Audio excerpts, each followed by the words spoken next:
Okay, hopefully everyone can hear us. Hopefully Jim can hear me. I can hear you. And hopefully you can all see us. Good evening, everyone. Sorry about that. We had a few issues of Jim not being able to hear me whatsoever, so it might have been an interesting one. Yeah, sorry. But it's all good. But thanks everyone for bearing with us. So let's see who we got in chat. So, got hey Craig, hey Liv, hey Greg, hey Mark, hey Lowlife, hey Susan, hey Steve, hey Leah. I was over Steve's earlier. Steve W. Hey Chaz. Hey Dana. Hey Scott. Okay. Hey Sea Sliders.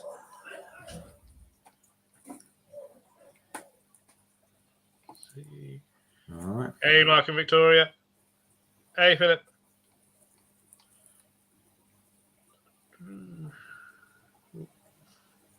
I made a joke. Hey Grace. Hey Emma. Hopefully I haven't missed everyone. So everyone, welcome. And tonight we are joined by the wonderful Jim of Jim's Reptile Jungle. Hello. I put links in chat while we've on them, dropping them throughout. And if Mods can just drop links throughout the evening, that would be fantastic. We'll get some more popped in for YouTube. Hey Trons, cheers for that. Thanks, mate. How you doing? Hope everyone is well. So for those of you who, for those watching that don't know, who you are and what you do, who are you and what do you do? I am Jim or James from Jim's Reptile Jungle.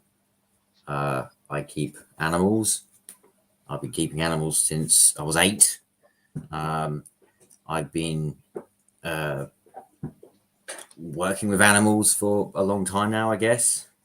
I've worked at a small zoo for a year or so. Then I went more into aquarium-based stuff. So I've been importing fish and working in retail, and now I'm just in I work as a pet shop and do all that sort of stuff. But I have a collection of animals. But yeah, I don't know. That's that really. I just keep animals and do my thing. I've been posting YouTube videos since 2012, on and off. But apart from that, yeah. Aaron. So I just thought that you have some absolute beauties. Thank you. I was hoping to show you some, but judging by my technical issues, it's probably not going to be likely to happen that easy. I have got a couple snakes behind me and some geckos, but in this room. But apart from that, everything else is out in the sheds. Yeah. Well, what I can suggest is that everyone after this one goes over and checks your channel out, and I'm sure that they can then see all the things on your channel. Yeah. I mean, there's all sorts. I mean, I don't post everything, but a lot of it I do. Yeah. Well, yeah. Well, so first, how did you kind of get into the keeping side of things? How did you get into reptile keeping? Well, I mean, that's probably the same as a lot of people. It was Steve Irwin, watching him as a kid, dinosaurs and all that stuff. I started watching a lot of the reptile room tours back in like 2010, 11, or maybe even less than that after a while. Because originally I had, some animals, but then I realized I could have a load of animals and start building a big collection up. So I was watching all these different people like Jake's Got Herps and people like that from years ago. And then, started getting animals and doing it my way and trying to figure out what's best for what I want to do. I went to college to do animal management to try and figure out what's best to do for my animals. So I was taking notes not for the course, but for at home. Yep. So that's that sort of thing. So it's always just been a part of me and my sort of thing. I love zoos and going to zoos. Yeah. That's fantastic. Yeah, I mean, it's a similar way to how a lot of people got into it. Yeah, I mean, as a kid, yeah, liking the look of dinosaurs and stuff, and then find out you could own stuff that looked a bit like dinosaurs. Yeah, which aren't actually dinosaurs. I mean, the birds would be the better one to go into, but they're close absolutely, birds are dinosaurs. Yeah, exactly. Yeah. But, I'm definitely there's answers there that we know that. Well, some friends have other podcasts. They're quite, they get quite if you think about that. Dinosaurs do not go extinct because they're in your back garden. The pigeons are dinosaurs. I think your chickens are dinosaurs. They're avian theropods. So that's it. Yeah. Because as you sort of saying, like, what you can have a lizard, you can have a snake. What the hell's this kind of thing? It's just stuff that seems so extremely like what and sort of out there that it's like just amazing that you knew that. So yeah, and I was saying like watching like to see Verwin and stuff. Just you're like, oh my god, there's all these things. So, what was your first sort of reptile name that you got yourself? Reptile. Well, originally I wanted a leopard gecko. Yep. I love leopard geckos, so I went to the pet shop to get a leopard gecko, and then I was talked into getting a pair of bearded dragons, baby bearded dragons, which, you do a lot of research for one lizard, and then you go in and then you get talked into buying 2 lizards that get much larger and shouldn't really be kept in pairs, especially if you don't know what you're doing. So it was bearded dragons. And then shortly after that, I think it was things like frogs, actually, which are amphibians, but same sort of lines. And then spiraled quite rapidly. I mean, I was 8, so for say like from 8 till 12, I kept a lot of animals quite impulsively, which is terrible, and no one should do that. But it did allow me to see a lot of these animals and make mistakes, which I feel like a lot of people now don't do or don't have to do because other people have done learn from our mistakes. That me and you probably made similar mistakes because if you saw when you was like I saw when I was 7, so we probably made very similar mistakes. Well, all the information was like Reptile carpet and just use a heat bulb and nothing else. And I mean, like when I first started, my first was leopard geckos, and it was they just need a heat mat, don't need any kind of lighting, just a thin layer of sand. Jobs are good. Well, kind of thing, and that was kind of it, and start 1 foot viv is fine for 2, kind of thing. You look back now and you're like, that was horrible. It's just not the way. Kind of thing. And so you're like, oh my god, we kept like that 20 odd years ago. But I don't remember that was 20 odd years ago. Kind of thing that I kept like that. I wouldn't dream of that nowadays. Yeah. Well, the hobby's just changed so dramatically over the last few years, really, especially with people like Arcadia and the whole idea of using UV lighting in a better way. Absolutely. The past sort of like even 5 years, it's like massively improved. So it was interesting. I'm going to guess you've heard of Tel Hicks. Sort of artist, reptile artist, and one of the founders of the IHS. Well, hey, Alice, Ian, I saw him do a talk at AHH conference one year. Back in the beginnings of the reptile hobby, in the 60s and stuff, and all started off with turtles, which I know you love turtles. Love and turtle. stuff. And he said that they had them, in these horrible. He said that you look back in the horrible plastic containers. Oh, And he said the biggest innovation was a small plastic tree. Oh, A small plastic tree with them, but that was innovation at the time. Other yeah. thing, and it was like we look back now, and it was like we look back in horror that was considered innovation was a little plastic tree.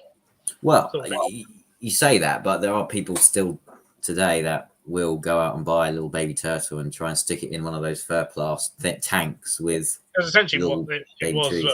Very, Yeah. very. I was just kind of like, I saw that literally before I came on. I saw that they'd announced that IHS shows in Milton Keynes this year. Really? Jesus. They're only doing 2 shows this year. They're going to be in Milton Keynes. Oh. Yeah. Hopefully, it'll be hopefully an improvement on the Manchester ones because they were not great. No. Oh, are they still doing the Manchester? No, they're just in Milton Keynes this year. Oh. 2 shows in Milton Keynes. They're Oh, on 2 shows in Manchester, and both weren't particularly great. All right. Then.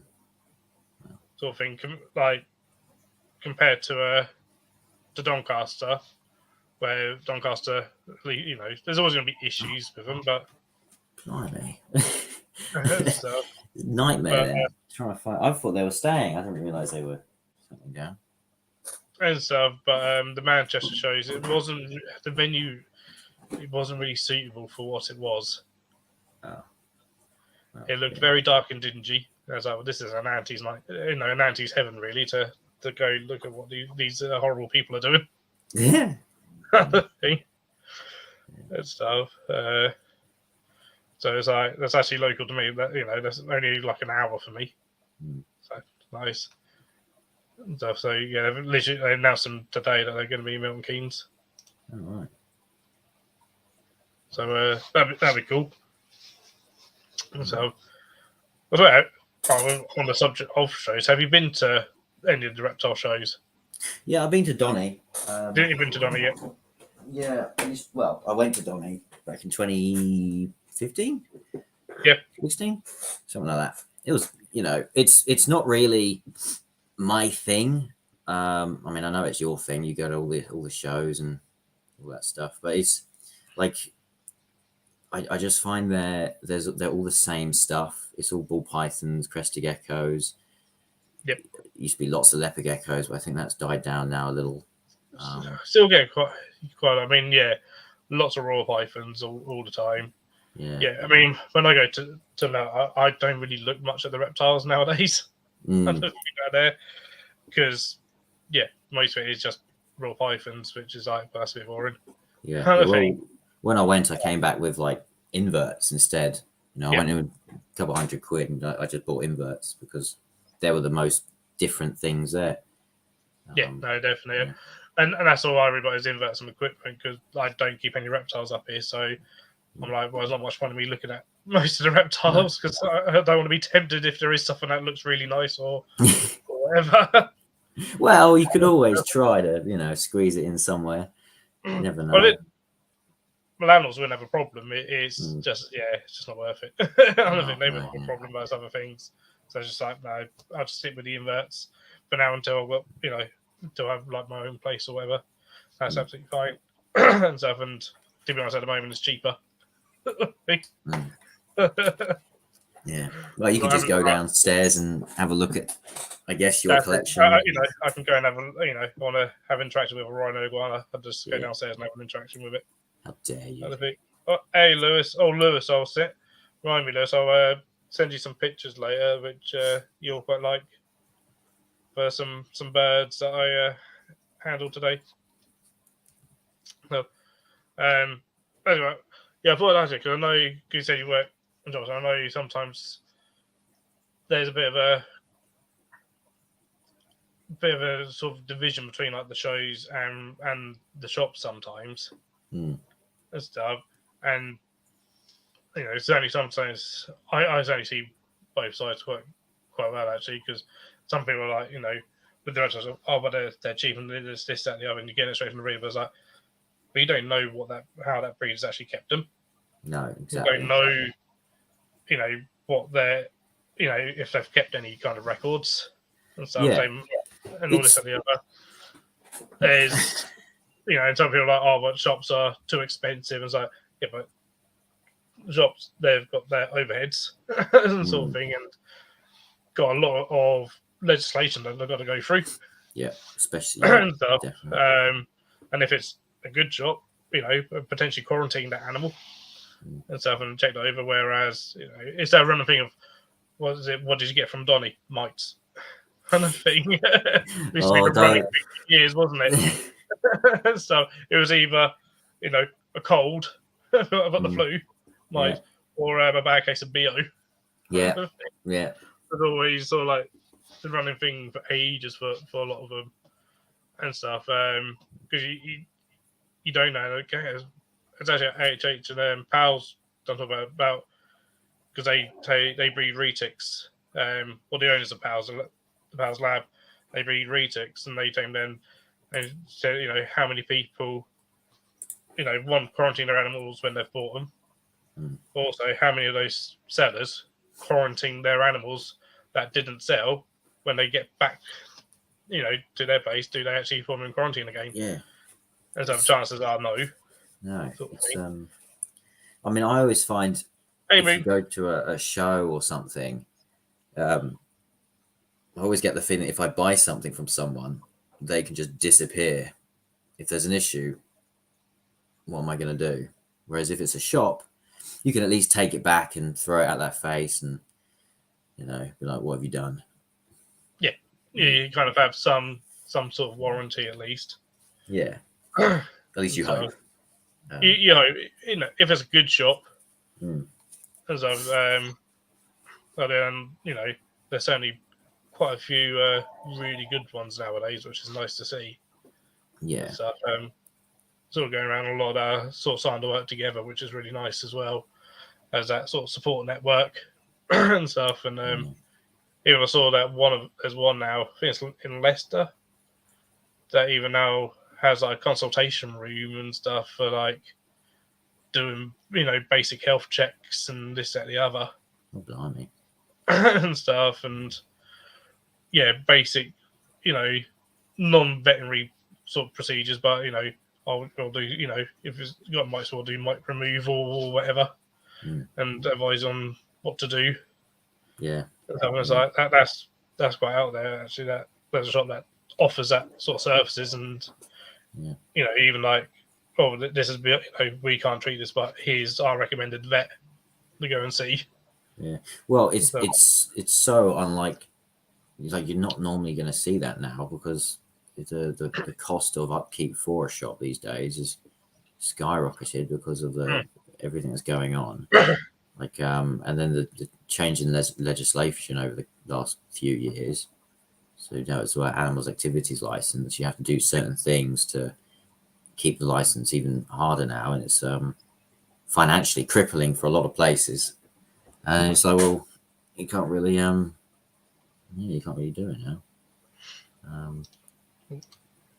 Steve's you've been to Donny once, got some white street frogs, and they're doing great.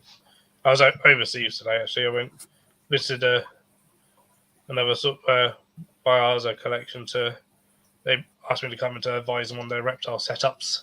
Right, wasn't far from Steve. Nice. So does some consultation work, and then went around to see Steve. So I can see his collection. He's got some nice animals, Steve. Got some nice ones as well.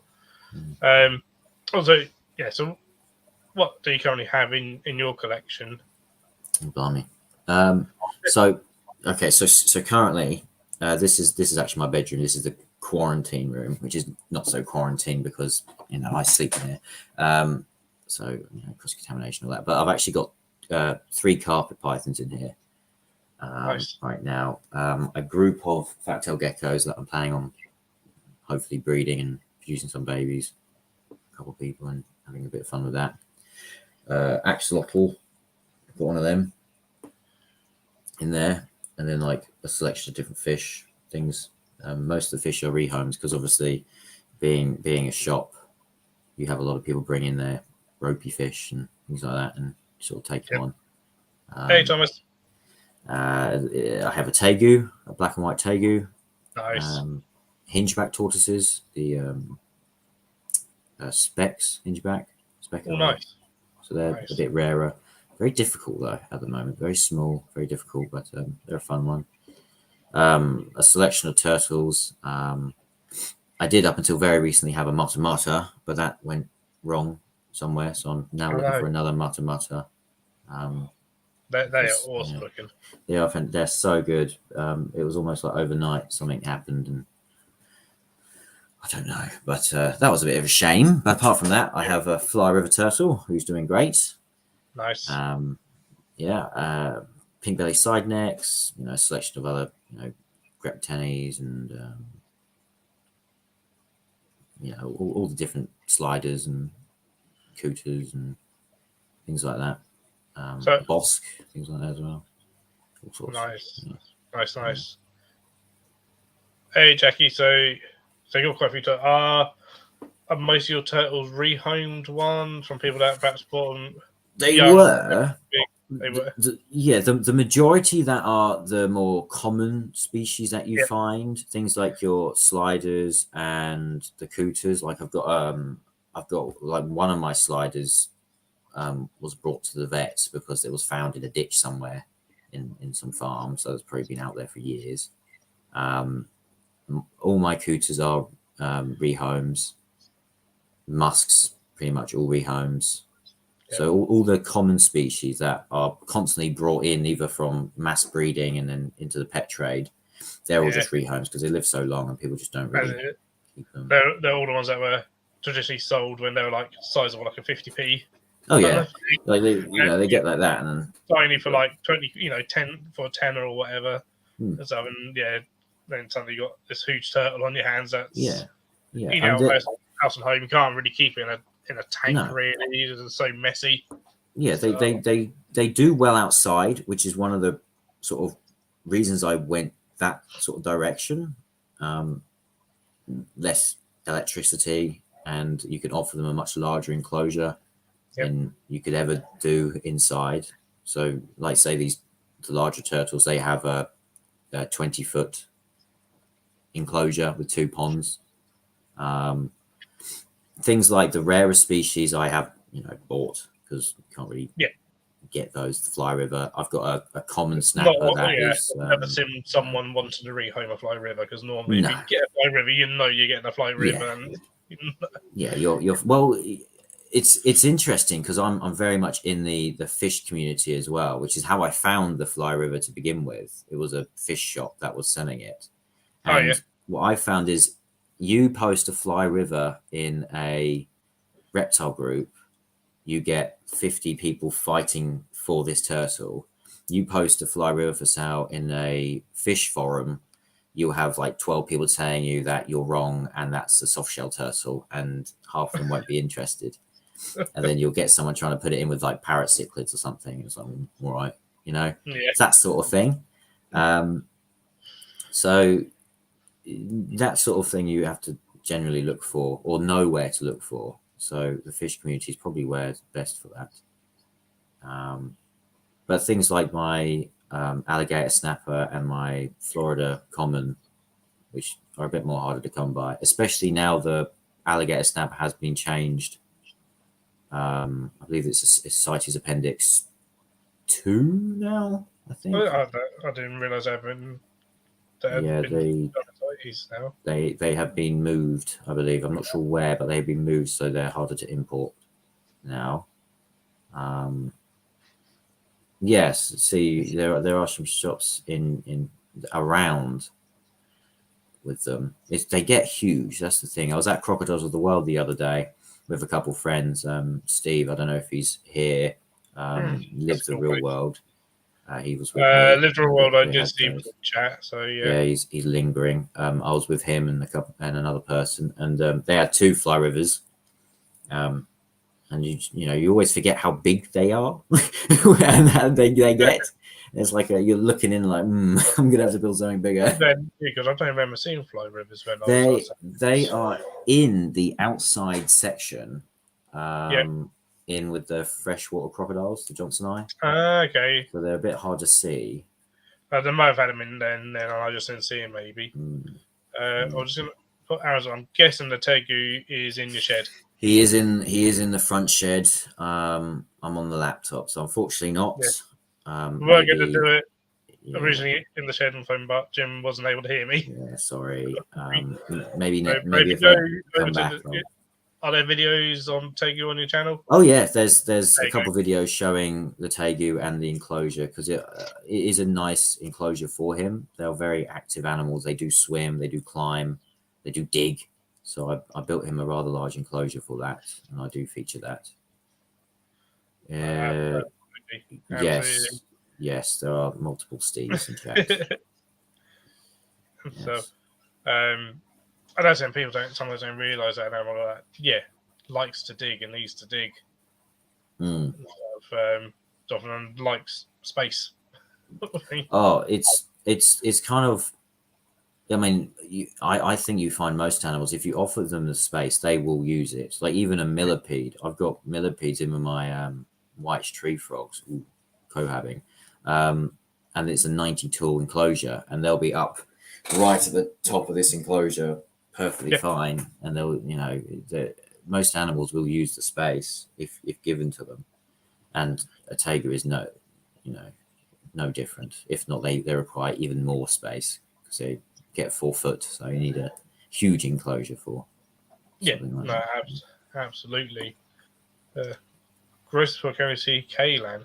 Oh, that is Grace's animal. That's her snake. That's actually up here. It's a carpet python. I can try and grab him out. I have got this, so bear with me 2 seconds. Ropey-looking room with a ropey-looking chair.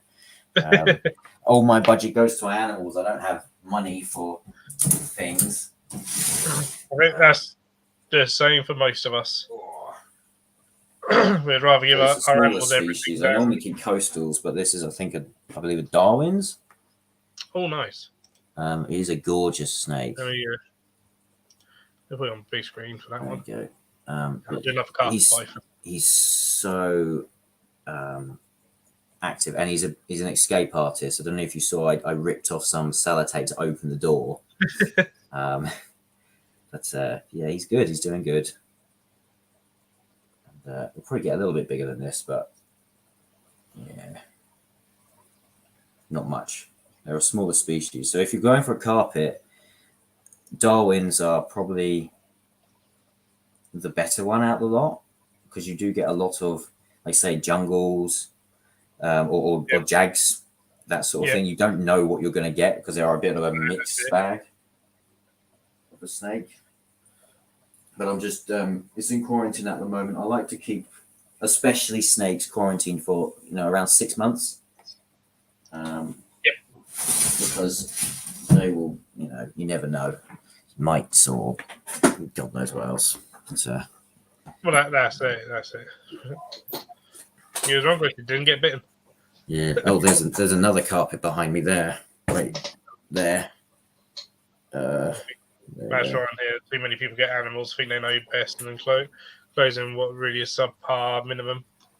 Yeah. Well, it's you get the thing, especially with things like ball pythons, which is or raws, which you get a very touchy topic for a lot of people, because a lot of people raise them in rubs or racks. They're told that they live in termite mounds or holes their whole life, when reality is that these places where they claim this, their natural habitat, which is jungles and woodlands and trees, have all been cut down for farming, so that's no longer their natural habitat they're living in. And these animals are extremely arboreal animals that prey on primarily arboreal prey like birds. Oh, and, especially the males, isn't it? It's like 70% avian prey in the wild. Yes, yeah, it's and if you keep an animal in a small enclosure like a rub or even a 4 foot enclosure which is 2 foot tall, you will witness some behaviors, but you won't witness all of the behaviors that snake would do if you offer them that big enclosure. If that makes sense. I mean, my ball python's in a 6 foot tall enclosure. I have not seen him go to the ground since putting him in. He doesn't go down there. He stays up high. He has multiple hides up above. and he just goes from one place to another, moves around. At night, I no doubt he goes down and finds things.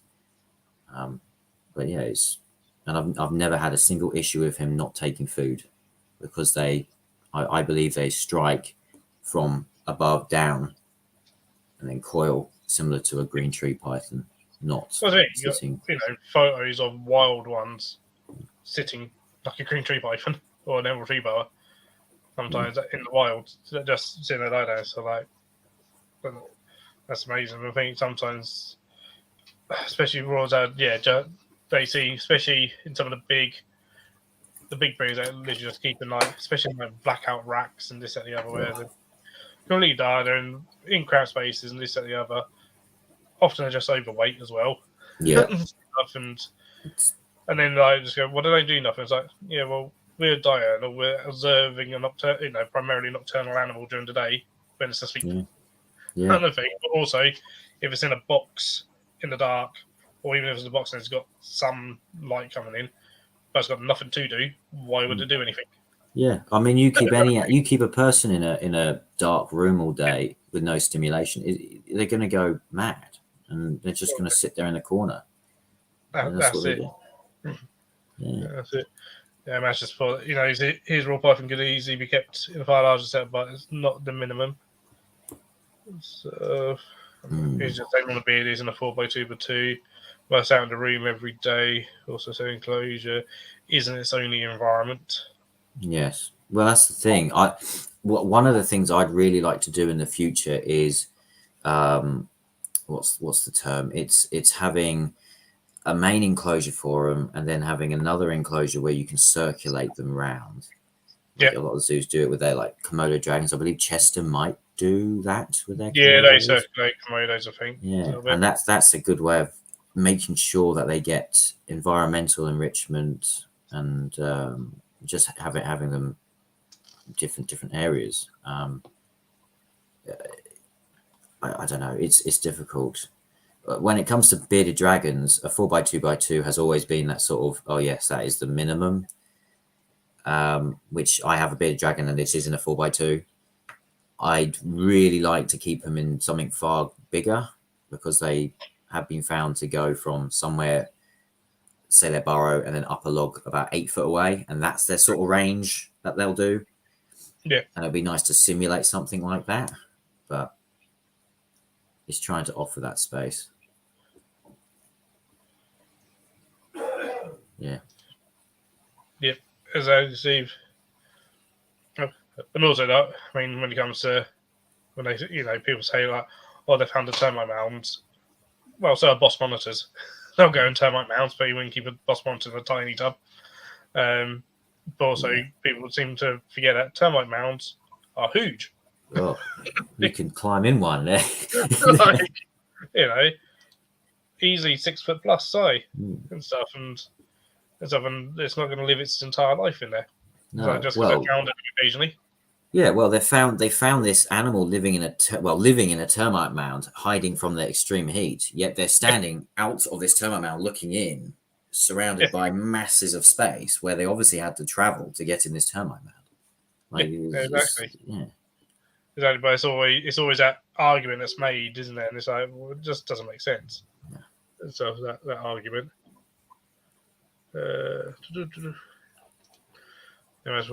My beady can come out and sit by the window watching the world go by. He would get upset. It loves the window. Interesting. What would be really cool if that window gets natural sun, and you could set up a T5 above it to have that simulated heat with the UV. You get those infrared wavelengths coming through the window, and then the UV from the lamp. Yeah, that would be fun.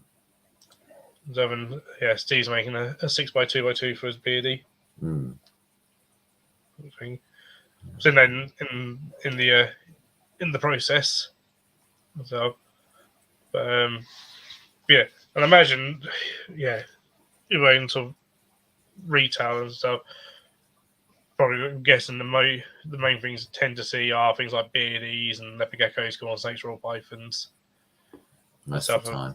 Most of the time, people sort of perhaps want and stuff. But I'm also guessing they perhaps come to you with all sorts of weird Oh and yeah. wonderful things that I've heard and Oh yeah. stuff. Well, where I am at the moment, we don't have any live reptiles. We do the dry stuff and then we do the fish.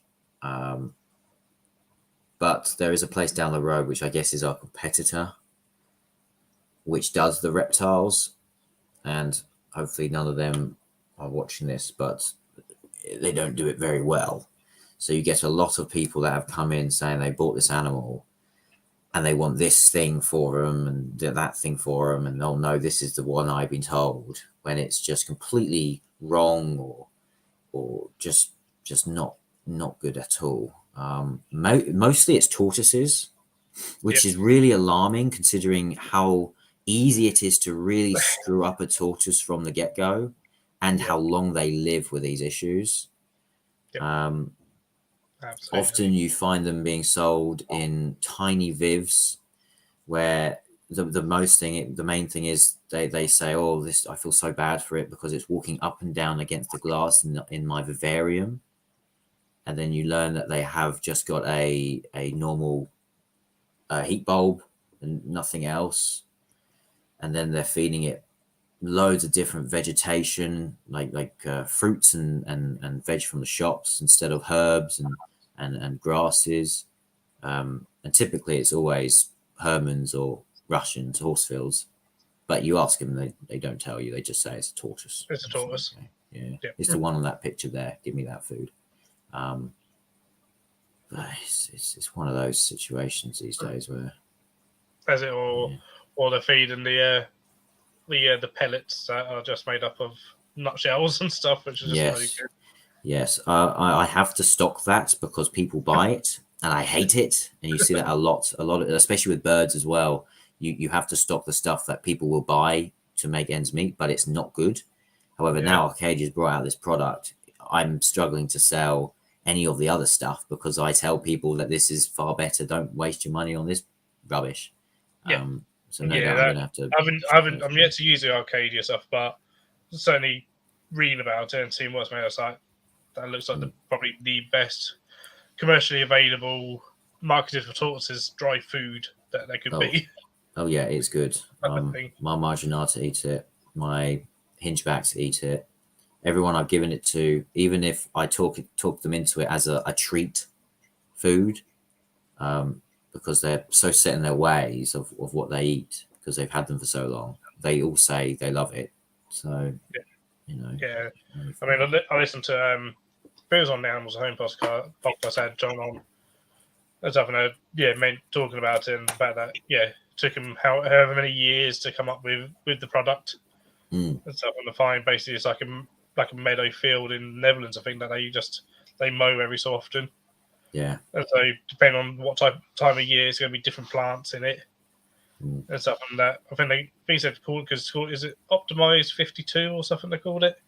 Yes, it is Optimized. It's a really dumb name, but it's an odd name. But it's an odd name, which most people will make no sense whatsoever of why they called it that. Yeah. But for the number of 52 is that there should always be a minimum of 52 species of plant in each tile of the food. Oh yeah.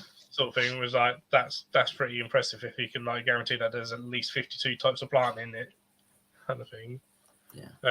I've certainly seen where people are giving it to Uromastics and stuff. Yeah, I've tried it with my beardie. He doesn't really eat it, but I guess it's just not his thing. The blue tongue did eat a little bit, but it's mainly the tortoises. The Fly River actually ate some as well. Makes a right mess, but he ate some. That's good. And it's nice that they've kind of come out with one that just blows everyone else out of the water, kind of thing, a little bit, or Well, we need it. It's crazy to see that. For years you had companies like ZoomEd, Hagen or Exeter or whatever it is. Komodo, I guess, which I don't know who owns that.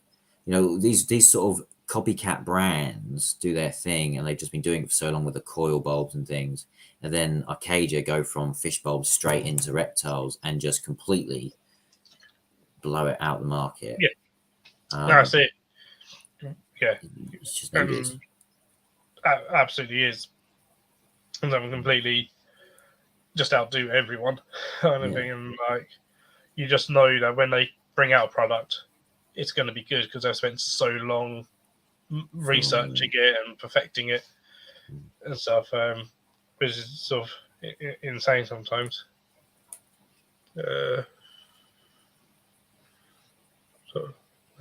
Someone's going on about bowls or something in the chat.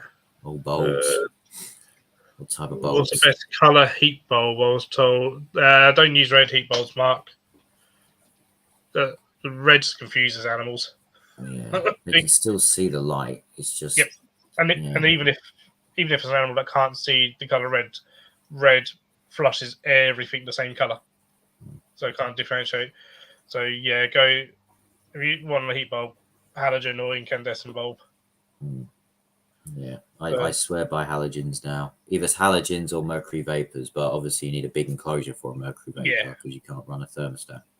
I think Mark's probably talking about for his raw python, I think, probably. So then I would go for I mean, they brought out a 35 watt halogen and a 50 watt halogen they be doing. Yeah. I don't know how powerful the 35 watt is, but I'm running a lot of 75s at the moment. So I might start switching. You might be able to get away with a 50 if the spread's good enough. Yeah, depending on the beam of the light. Yeah. So how wide? What? In Arcadia tend to do fairly wide angle, which is nice. So yeah, but there's nothing stopping you from doing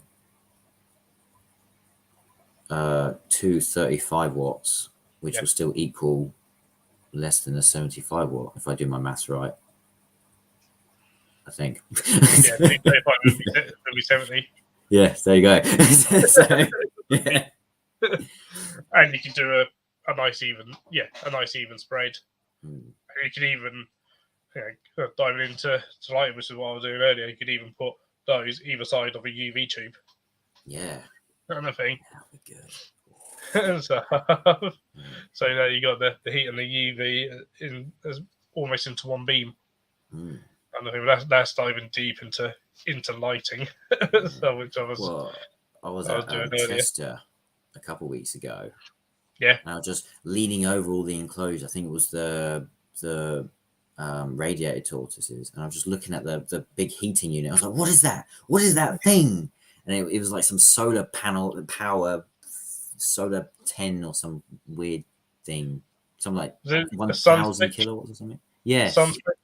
Yeah. Yes, I think that's the one. Yeah. I've been looking at them. Really expensive patio heaters.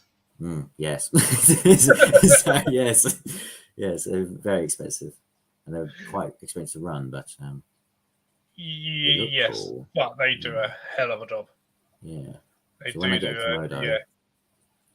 kind of thing. They do one hell of a job of heating up a large animal, or an animal in a large enclosure, especially if it's like an open plan enclosure or something. Yeah, patio heaters, really good kind of thing. But sun switches are I think they're seen as the best, but they are super expensive. Kind of thing. Do you run any at your place? No. I would like to. Yeah. but I get told no. I get told no. That's expensive. I got a bit put off because you got the unit and then you have all the add-ons to set it up. So I was like, I don't know if this might be a money pit. I might have to spend thousands on this, and I don't want to.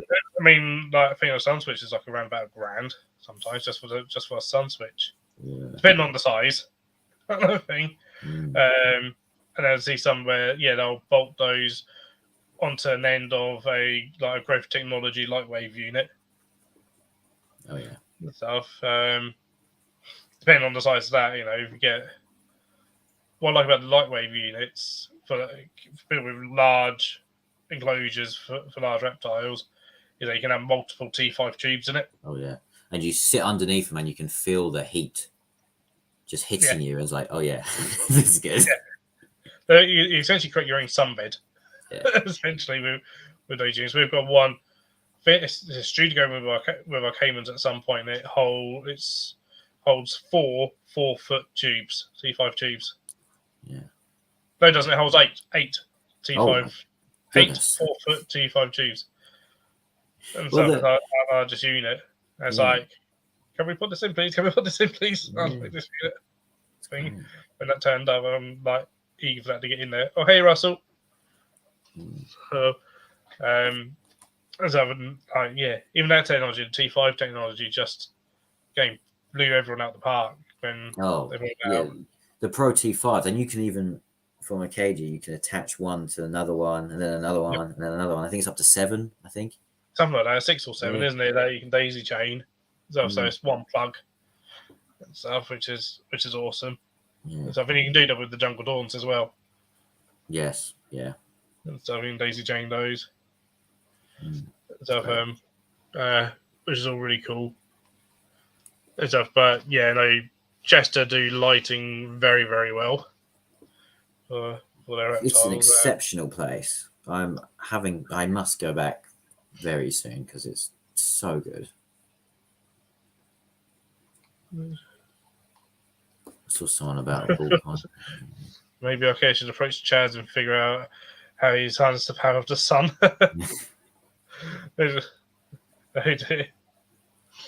So, but yeah, no, they have some real serious lighting on there. But I think they have quite a nice large lighting budget every year for the Reptile team. So, and they're like, we get this budget, we better use this budget kind of thing, because then they get it again. Oh yeah. So, all the time. So yeah, they make sure. Mine's on it, and I've seen them before about daisy chain them and separate enclosures. Yeah. Yeah. That if I had because I used to have ages ago like the 4-foot, just the wooden ones you buy. You can quite easily have a rack of 3 down the wall and just have a hole through them and run UVs really easy. Yeah. But what you can also do is just stick a couple on a big piece of plywood, daisy chain them, and then just hang it over a basking spot, and then you've got essentially the old grow lights for your. That's it. Well, hey, James, Israel's 12 down, but he's all trying to learn. Do you think his as a CHE plus a T5? Ceramic heat emitters are they have their purpose now. Yeah. I use mine to make sure, say, like only for the Tegu actually, just so if it gets so cold, he has somewhere to just trundle off to and stay a bit warm. It doesn't offer them direct heat, and it doesn't mimic the sun's heat anymore. Really. It's the wrong infrared wavelengths, isn't it? It heats the air, not the animal. Exactly. So they work like our radio. So they only heat like the skin, and that's it. They don't really go any deeper than the skin. Unless you touch it, and then it will melt into your arm. Do not do that. It's awful. Don't go touch me. Yeah. So when you take a temperature gun to one of them, you go, oh my god, it's 300 degrees. Well, I lent on one and I pulled away and it was like sticky cheese. Like it's horrible. Oh no, you don't want to do that, no. Yeah. But yeah, like I said, they're good for your background ambient temperature kind of thing. That's what. But it's that thing. Okay, so many of these products get marketed and bought for sometimes the wrong reasons. Yeah. And stuff. So a few years ago, everyone thought that ceramics could be used as a basking for your basking area, and it was like, oh yeah, put them under there. We can't. A lot of people thought, oh yeah, my animal's sitting under the heat for half an hour, 2 hours. Oh, I must love it.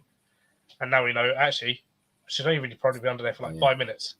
Yeah, that sort of thing, and move off. Yeah, they don't. Animals like it's the common thing they think. Like say crocodilians, they just sit on the side and bask for hours on end, whereas they're doing that because they're trying to thermoregulate and get good. If they are quick about it, then they're off doing other things. They're trying to get heated up quickly and have the energy to digest their food. So we need it very temporary. Hey, Grinding Vets is about DHP. They're kind of similar though, because they were DHP. sort of marketed as like, oh, these are good for basking. Oh. Deep heat. They changed. I swear, Arcadia changed their little sales pitch on those. They did because France, but it got when the independent test went. Yeah, these are slightly better than a ceramic. These aren't a basket bulb. Yeah. They're not a basket heat. Still, they're better than ceramic, but they're not as good as like a halogen. Yeah, 1 minute they're the best thing. Next minute, oh no, you're supposed to use them in conjunction with this, and it's like, well, as good as I found that actually because they don't produce that much infrared A. I think it is. Something so it's they now say like again it's kind of like a bit like ceramic. It's good for background heat. Yeah. Sort of thing. They're really easy to break. It's sort of better than a ceramic for that, but so it's 9 o'clock, so everywhere there may be swearing in chat and on stream and stuff from 9 now. Various things people are putting in that it's moist o'clock. There we go. And even Sue's on boobies. Boobies. And stuff. Harry, that's a really interesting question actually about tranches and UVB because it's one that's been looked into. It's only really been researched on one species so far, which was a burrowing species, and it found that their cortisol levels were raised by it, but it was a burrowing species. And it's not enough of a study really to go yes or no to all of them. I remember watching or reading one of the Reptile magazines years ago, and they had a little column on that, and it did seem like they do react differently when you offer them UV light. I imagine there must be some some benefit to all animals, really. Yeah, like low level and stuff. Given the if you give them like the option where they can escape from it. Oh yeah, I mean, it's all that sort of choice, sort of choice thing, really, and it has to be done right. It's the same with all things. Like it's like saying you need to offer an animal a large enclosure. It's like you can do that very well, but you can also do that very poorly and just chuck them in a big hall and off it goes. Oh, it died because you didn't give it any space or anywhere for it to hide. Yeah, a large amount. So in our welfare audits, just because we don't actually consider. We don't class putting stuff in a larger enclosure as actually increasing welfare because a larger enclosure doesn't mean anything. It does have usable space in the larger enclosure kind of thing. And so,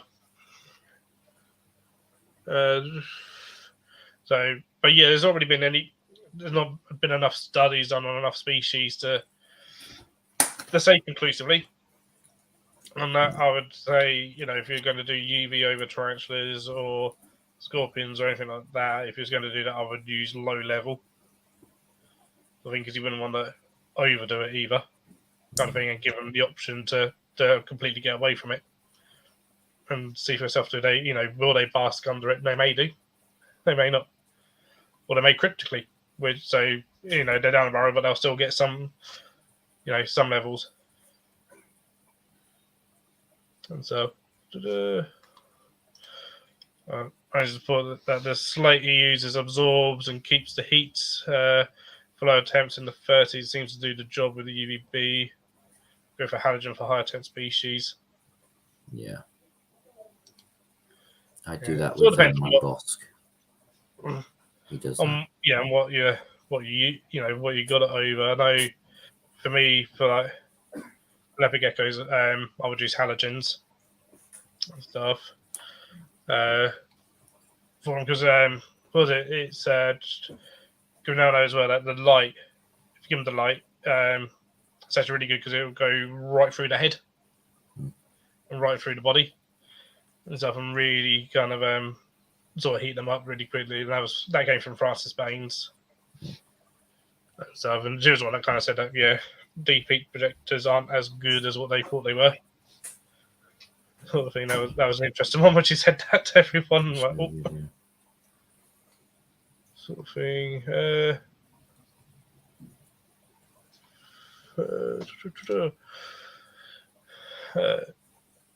Enclosure size is a thing about getting the right environment which allows natural behaviours. So a space that gives them enough enrichment and a microclimate that allows correct humidity and temperatures. Yeah, it does. Yeah. Well, it's like you don't if you keep a leopard gecko correctly in the right environment, you don't need a moist hide per se, No. because the substrate will be damp enough to where it can go down into it, like in nature, and use it like one. Exactly, and it's an interesting thing because like traditionally, always got told that leopard geckos are desert species. They're desert species. Yeah. Yet the leopard gecko that we commonly keep in captivity is found in forests. Yeah. So Yeah. I'm pretty sure you must have seen the photos from Ben Owens. I probably have, but I don't know the name. No, I don't recognize that. He does the Captive and Field Herpetology Journal, and Oh. he's out in India, mainly searching for like venomous snakes.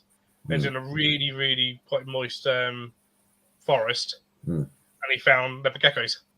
Oh well, there you go. Mothball Yeah. and stuff. Well, we wonder why they get like all their like toes caught in Sort of sheds and So things. took photos. I'll see if I can find it. Took photos of him and stuff, and he was like, he said he's not really a leopard gecko person, but he like said to those people, and they went, "Yeah, that is our common leopard gecko that we have in captivity."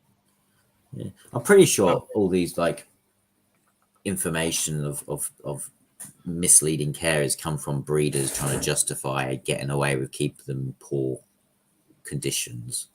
See if I can find, because I remember showing the photos, and he was like, he kind of went, "I'm going to be slated for showing these photos, putting these photos online somewhere and stuff." And people were like, "What are you on about? They come from," but they forget that places like Pakistan, India, and stuff have forests. And some of them can be actually quite humid sometimes. Well, it's like the bosque monitor or the savannah monitor. When you think of a bosque monitor, you think of the savannah, the grasslands, very dry desert. When in reality, they come from places like the coastal jungles of Ghana, where they get that coastal humidity come in, and you get moisture and that microclimate of quite a high humidity, damp, warm environment. I mean, that was one of the things with with bosses where so many people, and even today, kind of go wrong with bosses is keeping them far too dry, as well as feeding them the wrong diet. Yeah. Well, if you keep them correctly, they kind of look like if a tree monitor and a blackthroat had a baby. They're like really slender, lean, muscular, and highly arboreal. Yeah. So, and then eating primarily insects. Yeah. Yeah. So, and snails. I love a snail. Yeah. Oh, they do. Get some giant African land snails. Bang. Yes. They go through them. I want to find this picture. He's got on there somewhere because, like, when he showed him, we was like, yeah, that needs to be shown around because, like, there was something that was like that's needed to be known. Yeah. And so I was like, where is it? Life. That's the habitat substrate, isn't it? It's one of them, isn't it? Which is like clay? It's like I've never used it, but it's like I mean, when we had leopard geckos here at my work, I kept them primarily on topsoil and compost. Yeah, that's what I did. With basically rock walls and climbing branches, and they climbed. Oh yeah, they do. And so his favourite toilet area was right to the top of the viv was about 3 foot high. He would climb up to the top of the viv to go for a poo. Oh blimey! It's always at the furthest place though. Oh yeah. Oh yeah. It was ever in the easiest place to get to it. Of course not. Nah, never. They're not going to do that to you for you. Yeah. So, and yeah, we'd like spray it down pretty much every day. We give mist one end and stuff for it, so it'd have basically a humid end, as well as a sort of a dry end, so you could choose where I wanted to go. And so, as well as years ago sort of first Adam and the human hides became a thing. When you kind of think about it, it's like, well, if they need a human hide, that just means they need higher humidity. Yeah, Kind of thing. exactly. And so, And like, you find a lot of the time when people do offer them a high humidity and they get respiratory infections, generally it's because the environment has a buildup of bacteria rather than it's the humidity itself, because disease and bacteria will spread using that humidity rather than anything else. What's this? Yeah, leopard geckos and fat-tailed geckos are very similar in care. yes, yeah. Never kept fat tails, but I've always liked the look of fat tails.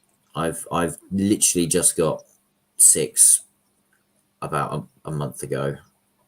Well, I got 2 Nice. months ago, and I got a couple of the other day. They are so good.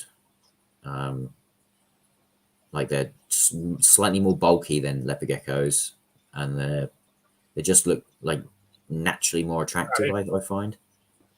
Here we go. So this is a wild leopard gecko. Look at that. That's in the wild. Well, I guess I'm getting moss in my leopard gecko enclosures now. looks like he strolled into one of Dave's That's what they look like in the wild. Cages, didn't he? Oh, yeah.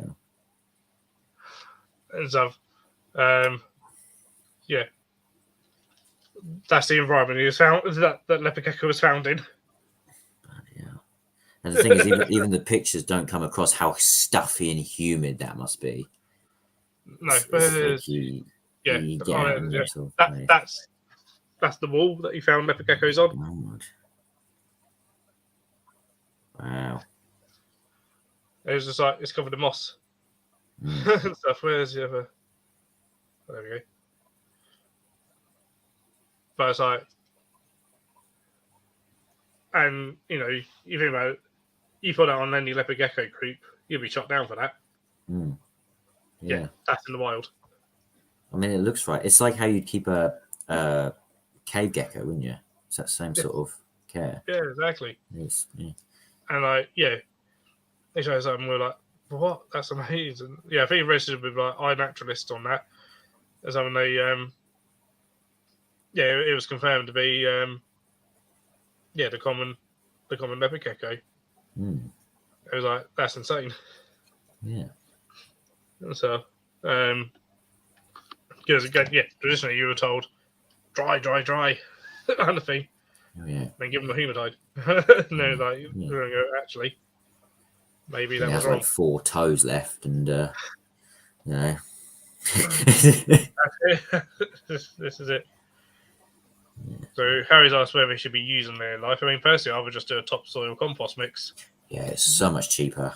I mean, maybe chuck a bit of clay sand just to give it a bit more structure, but it's not needed. That's what I done at work was topsoil compost, a little bit of clay sand. Yeah, and I got these sort of fish tunnels and combined them and buried them. So you could probably do the same with like a tubing, maybe hamster tubing, something like that. Yeah, give them somewhere to climb in. PVC drain pipes. Yeah, and stuff underneath. Yeah. So then give them some climbing structures and stuff. Oh, hey, Emily. And the thing is that you can. I mean, it's like cohabitation as well. If you know what you're doing, you can pull it off fairly well. But it's one of those subjects that people don't want to talk about because it's always one of those ones that gets a reaction. Yeah. Having of reptiles, and it's like you definitely need to know what you're doing. Yeah. You need to have a backup plan. But when it's done right, you can get some incredible results. Yeah. You just get better behaviors, natural behaviors out of the animals. There's a guy in Germany. I think he's in Germany. I've forgotten his name now. But he keeps spilotes. Oh yeah. And he's got poison dart frogs in with him. Yeah. And it looks awesome. It's in his living room. The enclosure looks absolutely insane. And he's got footage of the poison dart frogs eating springtails off the back of the spilotes. stuff. Well, that's the thing. When I went to Chester, I saw loads of snakes with dart frogs and tree frogs and that sort of thing. Big body snakes. I think their retic has tokays in there as well. Yep. I was just in there like I could totally put like a group of Tanctorius in with my boa. So I could do this. It starts sort of mind thinking, doesn't it? And it's like, Yeah. ooh. If I can get rid of this. That was a bit like day geckos and mantellas. Mm. So, another saying, I think it's Cotswolds done it. I don't know if it's all good, but they done giant day gecko, panther chameleon, and foster martyr frogs. Yes, I think they did. Yes, I was actually about to go there the other week, but they're closed. It was last Friday. They were closed. It makes sense if going to Crocs as well. They're like 10 minutes away from each other. And yeah, that was the original plan. Yeah. And so the Crocs as well is fantastic. It is great. It's a bit small, but it is very good. It's a good fun time. Yeah, that's not a whole day. That's not a whole day one. But no, it's a number got covered in leopard, which is awesome. Yes, didn't see it. Saw the camera of it sitting inside behind the wall that I was standing next to, but yeah, that'll probably take a while to come out. Probably we've got 2 here, and it. Night Mark, cheers for joining. And it took him a good year or so to get the confidence to start coming out. Even like during they are nocturnal, so yeah, he might not. There's a love a Tokyo game, but they seem non-existent. They're £100 each. They are. It's crazy. I remember when they used to be like a tenner. It was like they were years ago. Yeah. That's because what was it? Everyone had them and no one wanted them, so they were super cheap. Honestly, and now hardly anyone's got them, and people want them again. Yeah, price has gone up. And they're still imports. They're not all captive bred. There's still imports coming in. And it's like, well, well, it's like Mexican black king snakes. Yeah, their price, like, they were my first ever snake when I was like 10. I got like a young pair for like 20 quid. And now, well, hatching, you know, you can save back over £100. Sometimes.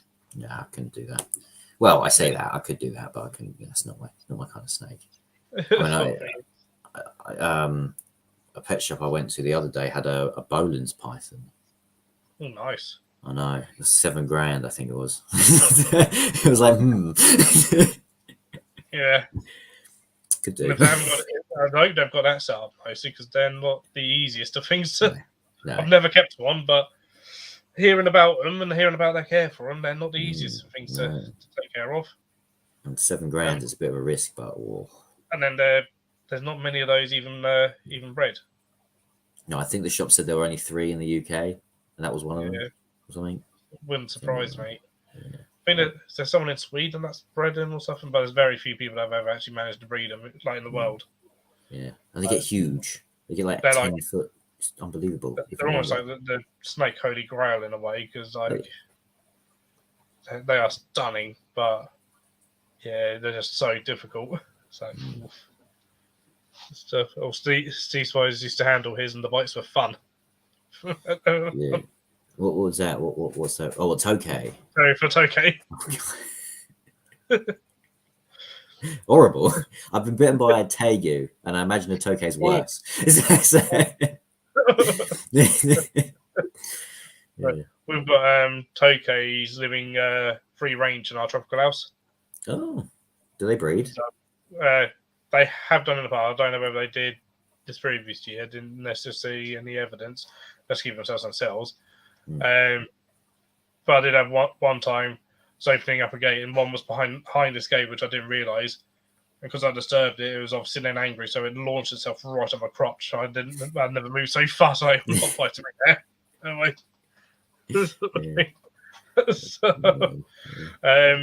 But it's always interesting when, especially when the summer comes, and you start getting the bright sun going straight through the roof and stuff, and really, really warming them up. When they start calling, everyone goes, "What's that noise? What's that?" You just got all these Tokays calling around, calling during the day. Yeah. So I'm like, "What's going on? What's going on?" So tell you what, it's that natural sun though, isn't it? It triggers them Oh, all off. Like it's absolutely does. completely different to any other heating. It's great. Oh, totally. And with any animal as well. I see it with the Moreno iguana. He's got basking, he's got UV, but when it's on a real sunny day and you got real natural sun coming through, it's not even the best coming through that roof. Fills out so much, but she'll be under that instead, and we'll get much higher. Yeah. A much higher temperature than than under a basking lamp. Oh yeah. As of it's so interesting to see, and same like with the tortoises stuff when they go outside. Oh yeah. And stuff. Well, that's It's the thing. interesting. It's quite interesting to see actually last year when we had that 40-degree day, and the sulcatas outside. I measured the temperature, and it was in the shade. They were like 50 to 60 degrees in the shade on their surface temperature. So, well, they're probably still happy though. They're doing great. Oh, perfectly happy. It was like I'm in the shade because it's too hot out here, and you kind of go, But that just shows you, because I'll try and get their house to around 40 degrees, and that's not too hot for them. But outside in the sun at 40 degrees, it's too hot for them. Yeah. And it just goes to show how much difference that the sun makes. Those infrared wavelengths to them. Great. So that they get quite on it. Also, kind of scares you when you go, "Hey man, a sulcata is too hot in the UK. What's going on?" Yes, we are killing our planet. Like, this ain't right. This ain't right. It comes from sub-Saharan Africa, so it shouldn't be too hot outside in the UK. Yeah. Sort of thing where he was like physically like exhausted from the heat. Oh my god, that was a scary day. And it even got too hot for my rhino iguana, and it was like, these are the two species it should never get too hot for here. Well, everything's yeah. I remember I just turned everything off in the shed and just let it all cool down because everything's insulated. So in some ways, it kept it cooler. And also, I mean, it's better to when it's when we have heat waves in the UK and anywhere. Actually, if you're having a heat wave, turn all your lights off because it's better for them to go a little bit too cool. Yeah. For a few days, than them get too hot. Yeah. I mean, I've lost animals when equipment's broken due to the heat and the whole building here heats up. It's horrible. But yeah, no, I mean, it's like the tegu. I'm more worried about the heat than the cold, and they will go into a brumation, almost hibernation. They've been seen to regulate their own body temperatures internally through certain ways, and they will go through. That was the same when that got released. That was a few years ago, wasn't it? That they can warm themselves up. Yeah. They're like almost a warm-blooded reptile. It's like, what's this kind of thing? They're built to just do anything. It's crazy. I mean, which makes sense because where they're from, it must drop down to certain degrees. Argentina. But I found their burrows were about 10 degrees or something. Well, that's the same with bearded dragons. Bearded dragon burrows drop down to 10 degrees. Yeah. And then whatever, and then they, the actual tegus were like 20 degrees or something. And something they're like, well, hang on a minute. There's no heat source down here. Yeah. How are these how are these much warmer than the environment they're in? They're like, is it through like sort of like shiver or something, isn't it? Something like that. Something like that. And digestion and everything. It's all just warm up. Yeah. So there are definitely tokeis in there, and there's one in the stuff. The one hidden was cool the other day and popped his head out. Lives above one of the stick insect enclosures. That's always there. But yeah, they went in there. There was someone before me that released a whole load of different geckos in there's cockroach control. Yeah, I need to do that. I've got so many hisses kicking around in my sheds. Doesn't really work in my experience. It's an excuse, though. It's an excuse to get geckos. It's an excuse to have these geckos, but they released all these geckos, and it was like, it didn't really. Still got lots of cockroaches, and I don't eat enough of them. That's because we've got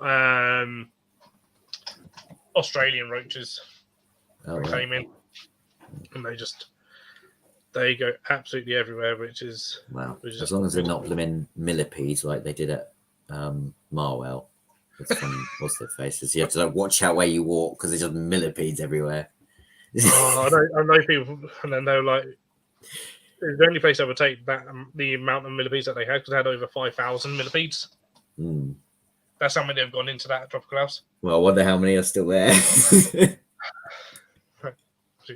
Literally, I'm gonna quickly just nip to the loot and come back. So I'll literally be a minute. I will entertain the chat by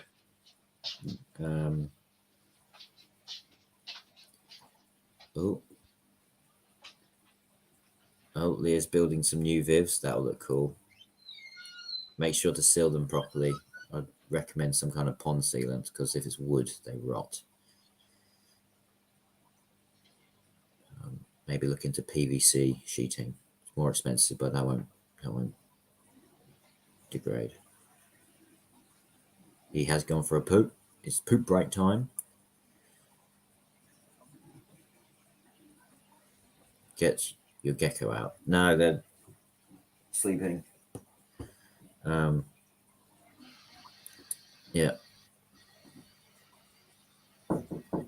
Oh, hang on a minute.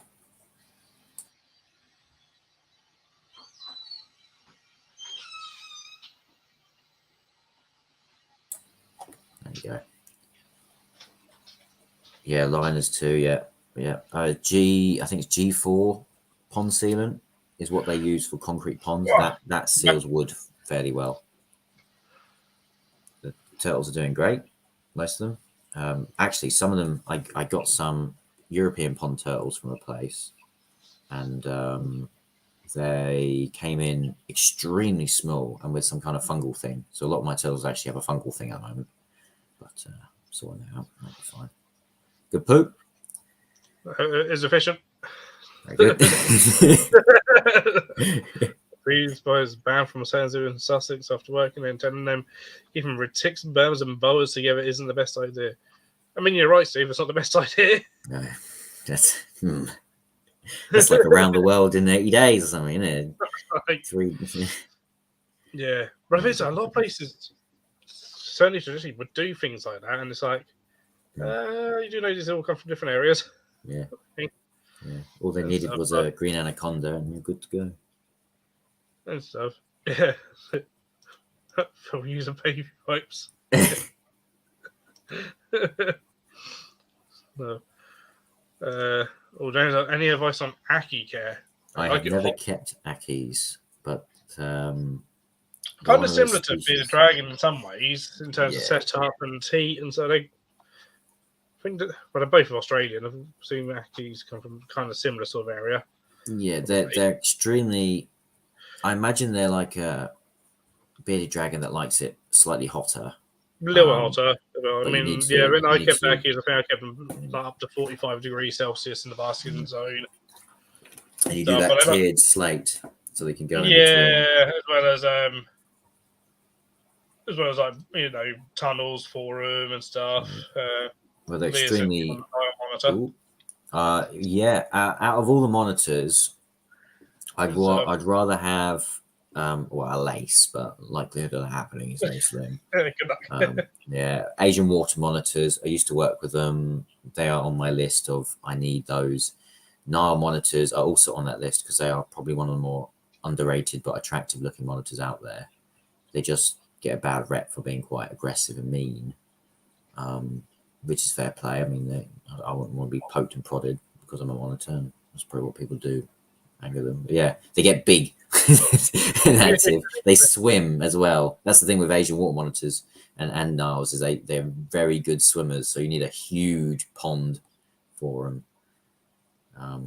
They're good. I believe. They have a young Nile and he's a Nile. Yeah, that will need a huge enclosure one day. It's like my Tegu's in a 10x6, and nice. I'd say that the Nile will probably need something bigger eventually because they're very active. Yeah. That's the plan to build something bigger. It'll look awesome. So. And concrete. Maybe look into concrete and doing fake rocks and things because they'll shred other backgrounds and do whatever. Some of the claws and like nails I've seen, there's some serious claws on them. Yeah.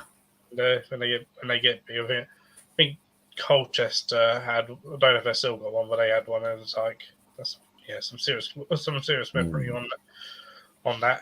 Yeah, you rarely see Niles in zoos, though. You normally do just see them in pet shops. Yeah, there is. I think it's the only place I've seen a Nile at. I think was there, and I don't know if they still have it. Yeah. So this one, got plans for stuff's in the works. Just busy getting plans. Yeah, that'd be good. That'd be exciting. I know that. Terry's working with whilst it's young as well to try and get it a bit used to. Yeah, I mean, if it's anything like tegus, they go through sort of a stage where they're babies and they settle down. Then they go through the teenage stage where they just lose all that, and then they get to a certain size where they feel confident and they don't care.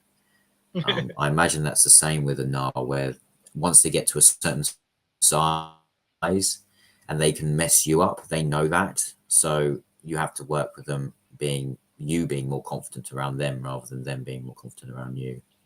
I imagine similar to black throats, I guess, because that's something that just get used to getting tail whipped. I guess that's the main thing. Yeah, whips are fun with large lizards. Yeah, you have to sacrifice your hand to stop the rest of your body from getting mullered. So, there we go. This is Steve that got chased by an Asian waterman to Fishing Lake. It was like Bangkok. Wow, that's awesome. They're just so intelligent. Like they are one of those lizards where you stop and look at them and they are thinking. Like they are actively thinking. I see something about the DWA license there. Yeah, see something. They think large snakes and huge lizards should be on DWA license.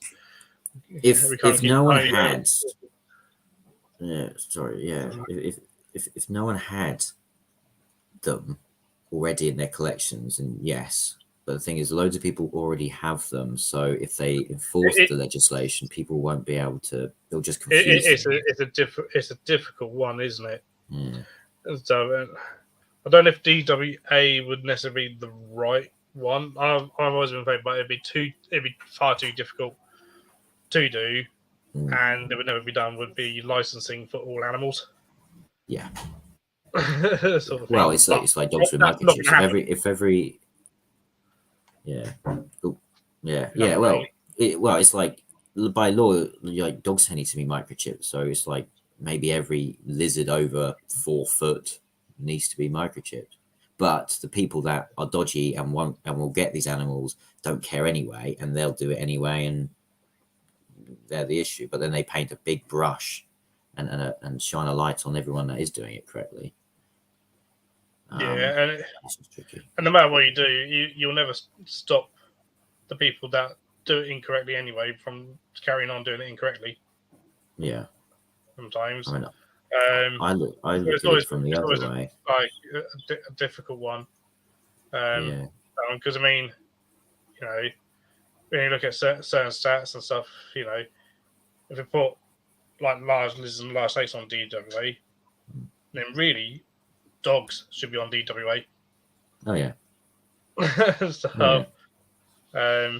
When you look at some of the stats, it's quite scary how many dog attacks there are in the UK every day.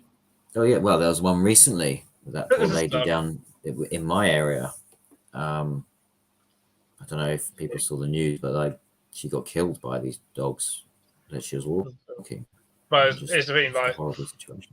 You can bring in license, may help a bit, but there's always going to be people that will do stuff without it. There's so many DWA keepers that don't have a license. Yeah, out there. And stuff that happens all the time. Things come in, then people don't know what they are sometimes. Well, the people who enforce the license don't know what they're looking at anyway. So no, half the time. And then sometimes, things will come in. Heat Pro, a shipment of snakes, and it was labelled up as, I can't remember what it was labelled up as, but something absolutely fine, like corn snakes or raws or whatever, something absolutely fine. Yeah. And they were checking them, opened the bag and went, "This is a taipan." Lucky enough, the person knew what he was doing. They were, "This is not what it's labelled up as." And the whole shipment was venomous snakes, only venomous, but they were coming in as non-venomous. Brilliant. And stuff, and it's like, yeah, these are being seized. So, but it's unfortunately, with licenses, and same with AL, it's not perfect. No, it's a nightmare. It's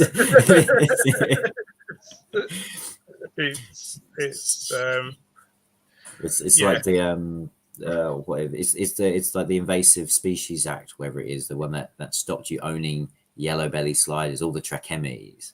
Yep. And it essentially confused everyone and made them feel like whoever owned one is a criminal and they can't rehome it, so they'll just release it secretly into the wild, which is the whole reason the thing was put in. It kind of counteracts what you're trying to do. Yeah. And so it's just the worst, but oh well.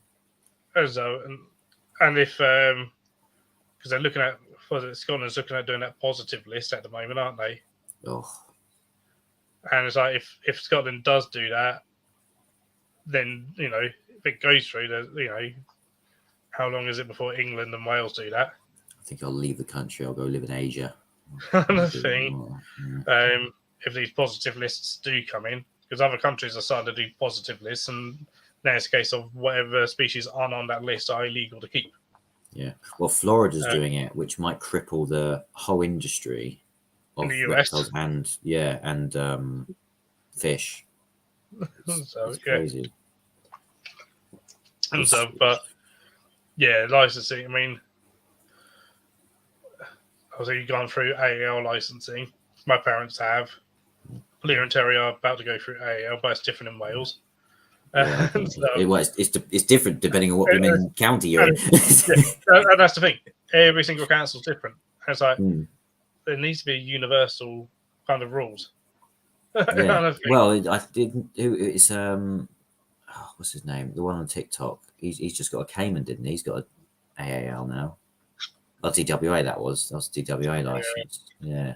I've heard a lot of people say that he doesn't have a license. Oh, really? Oh, no. Wow. Well. Well. Oh, okay. I've seen that mentioned by a lot of people, and from people that don't know me and stuff, and don't know, and they're like, yeah, he's okay. Maybe he doesn't. I haven't seen. Yeah. The thing is that the licensed person might have turned around to them and be like, "Oh yeah, no, you don't need that. You get the animal, and then we'll come and inspect you after." They might have said that to him, which is wrong, but maybe in their eyes it's fine. You never know. Yeah, and that's it. And it depends. I mean, I know someone who's definitely a responsible DWA keeper, and when he rang his council, he was moving counties, so he was like ringing up the new council, being like, "I'm moving in here. This is I need to get now. I want to get a license with you guys because I've got a DWA here, but I need DWA with you guys. Now I'm moving, kind of thing, and this that the other." And they're like, "Oh yeah, that's fine." He's like, "Right, this is what I'm going to do." "Oh, we don't need to know what you got." I was like, "Yeah, you do." Yeah. I'll be sending you a list of animals and how many they have of each, and the plan of the room and stuff. Yeah. Well, you don't want to do they're all like, this. No, just give us 25 quid and that's you done. He was like, no. It's more than that. Yeah, because it'll be your animals at stake if they don't do the checks properly, and then they come in later and be like, "Oh, hang on, you haven't done this." It's like, what? That's it. Like I say, like enough, he knows what he's on about and knows what he's doing and knows the ins and outs of everything. And he was telling the council what they had. He was like, when he was like, "No, you need to come out and inspect me. And I need to pay for that, and I need to pay for a vet to come out and inspect me with you." Yeah. Sort of thing. Yeah. It's just you've got to do it above board. That's the easiest way. Absolutely. That's it. It's like the animals activities license. My license lady that comes around. She's under the opinion that you need a license for invertebrates to sell invertebrates, which When you don't. you don't, but I have to just keep her happy. So Yeah, because invertebrates are exempt from basically everything. yeah, No it's one like cares about inverts. yeah, I don't it's like think. okay, well, fine, I'll do it, but Yeah, Yeah. so there they just fill in the paperwork, pay the money, no checks. I would insist on checks. It's like, And it's like, not worth it. basically, my parents have got AAL. What do they And own that needs it? one of the things that and the problem is that the inspectors aren't animal inspectors, so No. they don't necessarily, or they're not necessarily just licensed inspectors. So my parents' AAL inspector is environmental health. All right. She inspects kitchens for a living. Wait, is this Surrey? Maybe it's the same person. Sorry. Because it's the same person. Like the lady that does mine, comes in and complains about the latest burger joint that's dodgy, and then she's asking us, okay, so what have you done this? And What animals was this? the first time they applied for it, my parents were, very like, oh, what if they, what if they think this is wrong with the enclosure? What if they think this is, and her biggest worry was like, you've got cockroaches, you've got enclosures of cockroaches. What the hell? And that was her biggest concern. It was like, how can you keep it? Because obviously she normally fails places for having cockroaches.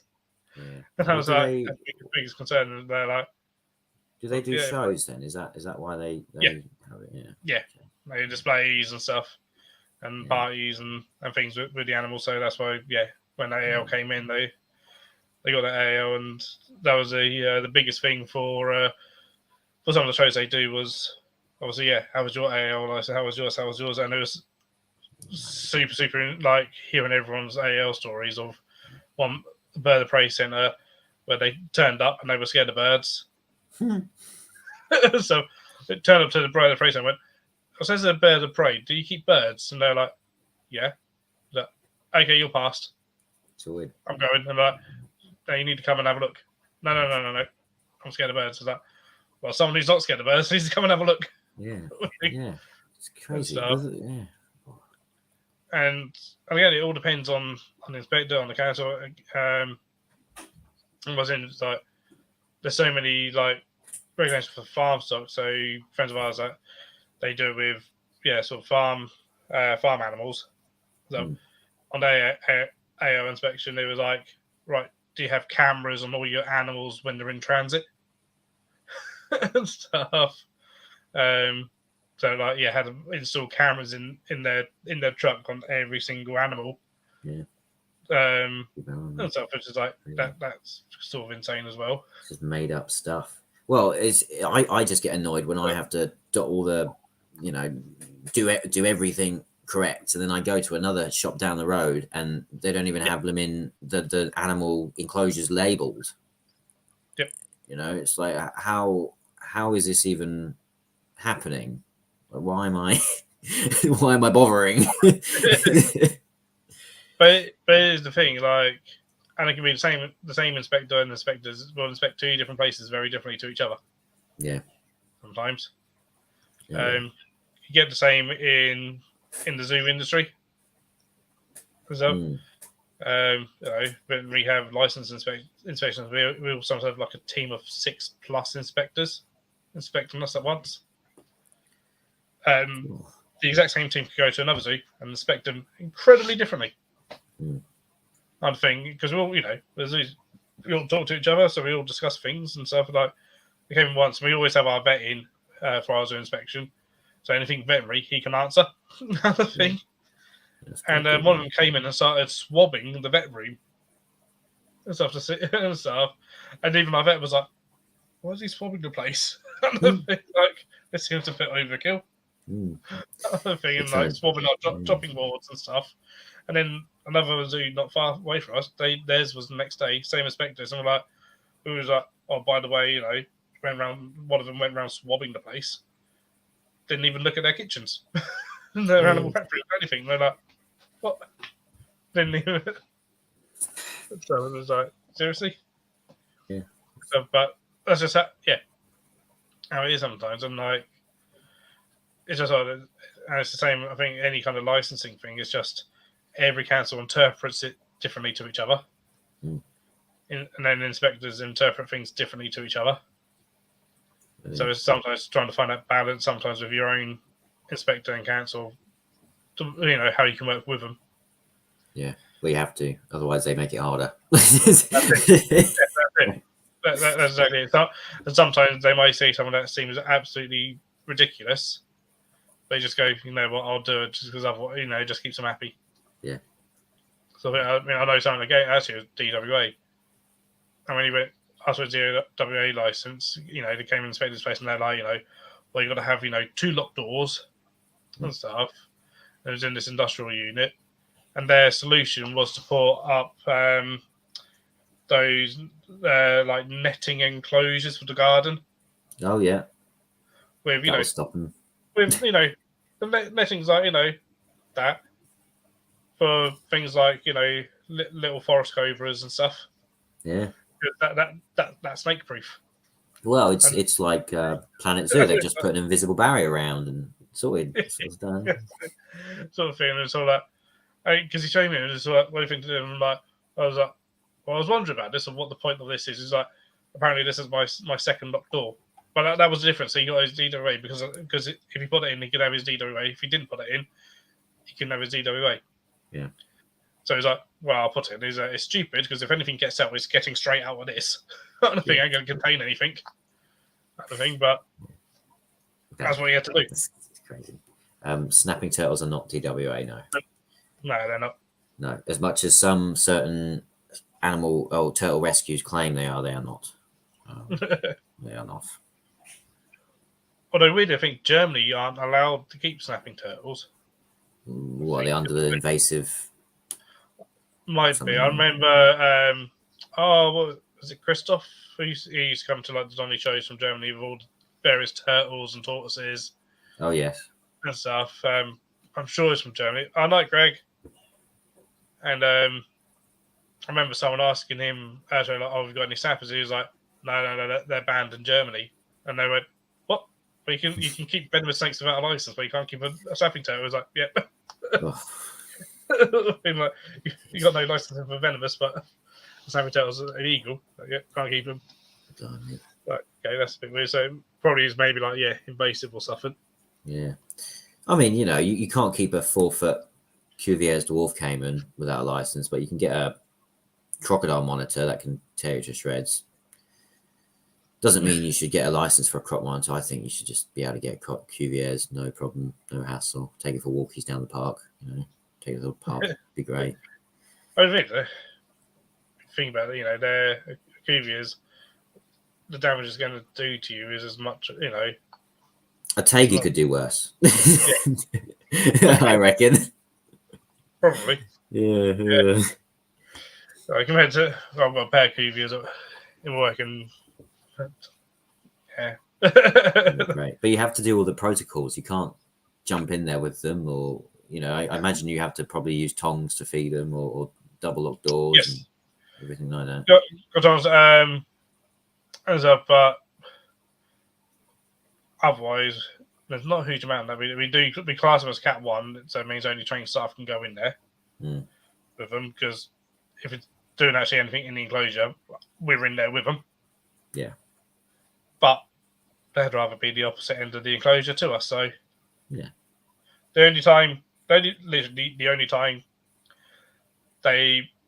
are a problem is if the female's nested. Yes, which is expected. Yeah, you expect that. I know as soon as she, if she's nested, because her behaviour changes straight away, and she's very defensive. And you just touch the gate, and she's up there, trying to get you out. And you're like, cool, I know what's happened. I need to go in and now and arrange a team to go in and get these eggs out. Thing, and search for any eggs. Next time, incubate some. I want some. Give me Curious. Do it. We will never incubate them. Damn. Purely because both of ours are rehomed illegal pets. Yeah. So genetics, we don't know Yeah. the genetics of them, and they're cuvias, so they're so common, kind of thing. So there's no need for us to breed them. You say they're common, but you see more specs than cuviers, which is horrifying and In terms of a terrible. captivity, but like, yeah, there's just obviously for us as a zoo, there's no conservation value to breed them, and then not enough zoos would necessarily want them. But yeah, no, you're right. In terms of zoos, you see more spectacled, Yeah. definitely. Yeah. Well, and in the pet And in the world, pet trade, yeah, you know, see you more go and spectacled. you see people keeping spec caimans. Like, you are aware this will get big. like, it's not a small animal. So, and I think, I mean, and I think everyone thinks caimans are small because they see something like cuvias that are relatively small. So I think even a full-grown one's not, they're a big animal, but for a crocodilian, they're small. Yeah, they get about 5 foot, something like that. But they don't realise that, something like a spectacled or, you get people like, oh, I want to get a black caiman. It's like, well, that's a huge animal. I mean, you wouldn't want to get a black caiman. I'd kill for a black caiman. Like, I would sell everything for a black caiman. So good. They're awesome. You're the first person I've heard to say that they're tasty, because I know one of my colleagues cooked them up and tried them and said they taste as horrible. I mean, that would make a good YouTube video, wouldn't it? Yeah. Also, have you seen inside a crocodilian egg? What, it's like really big kind of grey yolk. Yeah. That's great. Oh, really? You sure? Yeah. It's gross. It's like, it's all grey and like, yeah, because we cracked them open once and whisked up to do this omelette for the monkeys and stuff. And then my colleague who was doing this, she just went, "Oh, this reminds me of chimp sperm." Oh, it just looks like chimp sperm and stuff. I'm like, "Oh, nice, thanks for that."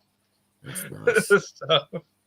And then she cooked it, tasted, and went, "It doesn't taste like chimp sperm, so I think that still tastes horrible." Are they leathery? No, they're calcified. Oh, right. So they're more like turtle eggs then. Yeah. Yeah. Oh. Yeah, they're calcified. So you got quite thick shell on them actually. Oh. Right. Which is interesting. Even when a rhino iguana laid eggs, some of hers were calcified as well, and actually quite hard shelled. Well, would you? Oh, you only have the one rhino? Just had the one, yeah. Yeah. So they weren't fertile, and actually, she laid like 10 eggs, and they were all weak because some were undercalcified, some were perfect, and some were overcalcified. Right. Wow. I'm like, well, what the hell's this? Yes, you can't really gauge anything of that, can you? What's going on with you? Yeah. Like, so yeah, what was it? Last March time was like, well out of her laying anything and stuff. We then done blood tests for her D3 levels and stuff. Which blood calcium D3 levels were fine. Yeah. Because it was like, why is she laying? She's laying eggs, but some of them are under, over, and some of them seem fine. Weird. I mean, it could be anything. It could be just temperatures. So the vet wasn't entirely sure, because it's like, it doesn't really tell us anything apart from her levels are good. Things like that. At least we don't have to worry about her levels. Low enough, she was a good girl and allowed us to take a ventral, blood draw from the ventral tail vein, completely conscious. Mm-hmm. So the worst thing she'd done was actually peed all over the vet. Oh, wow. No bite whatsoever. That's lucky. Well, I suppose if it's a good animal, isn't it? That's your training there. That's that. Training. I mean, she didn't like it. She protested. Yeah. But yeah, there was no bite or anything. She, still comes up to us for a scratch and sits on our lap and stuff. Motail said he didn't know right. God, that would be a lovely surprise one day, wouldn't it? If you go out there and just loads of baby rhino iguanas running around. Whoa. Now, this is Michael, so he's probably talking about the mammal rhino. Oh, I see. That'll be a very big egg. I suspect he's talking about those rhinos and not rhino iguanas. And of course, us being reptile people, we shorten rhino iguanas to rhinos, and we know what each other's talking about. Yeah, it didn't even come to mind that could be. I was, yep, the one with the horn. Yeah, well, they do I was going they down have the same road as horns. you, Jim, and then I realised it was Michael. I was like, no, he's on about the mammal. He's on Yeah, about there's mammal. stuff. Someone's mentioned something about a snapping turtle there. Something about dinner plate size. They do get very large. Yep, I've got 2 commons here at the park. Mm. They're big enough. I mean, how big's your alligator snapper? My alligator snapper's only a little thing. They're still a little baby. That sort of size. They grow very slowly. But my Florida common is around about that at the moment. Yeah. They are a subspecies, I believe, or locality-based subspecies that get slightly larger than the normal commons, and they have slightly different looks to them, different tail scoops, things like that. So they get bigger and heavier. But yeah, they're gorgeous. Didn't actually know there was a locality of the commons. Well, they used to like they had the Florida snapping turtle that used to be its own thing, and they're just linked into the common snappers, but they are different. They have different tail osteoderms or whatever they're called, and they do look different. Yeah. That's cool. Well, yeah, for people who perhaps haven't seen, what sort of the style of the videos that you tend to do on your channel for people that perhaps haven't seen? God, I don't know. I change every once in a while. I don't know. I mean, one minute I like to do a nice calm tour, telling people about the animals, unboxing, showing people animals. Mainly, a lot of the time, it's me documenting things for my own use to sort of gauge how long I've had an animal for.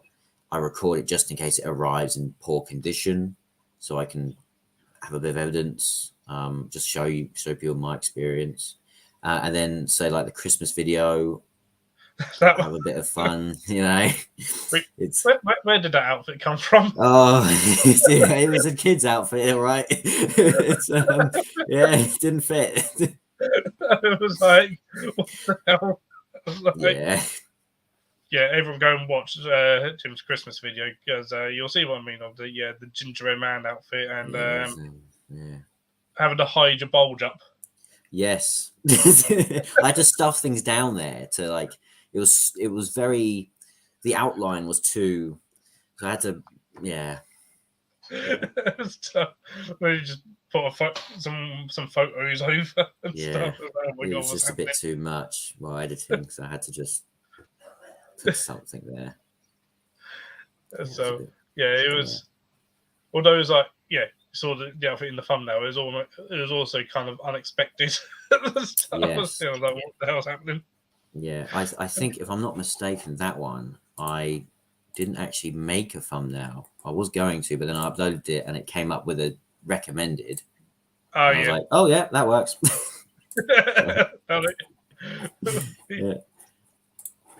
So, but so I'll see if I can get and then people can see the.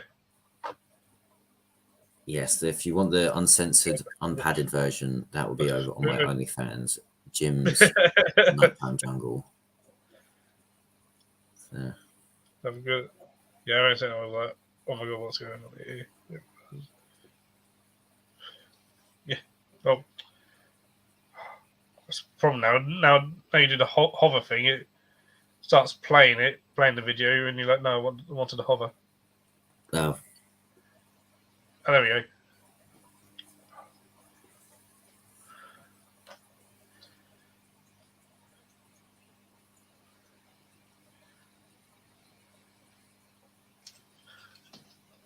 Oh yeah, look at that. That is that's me unboxing.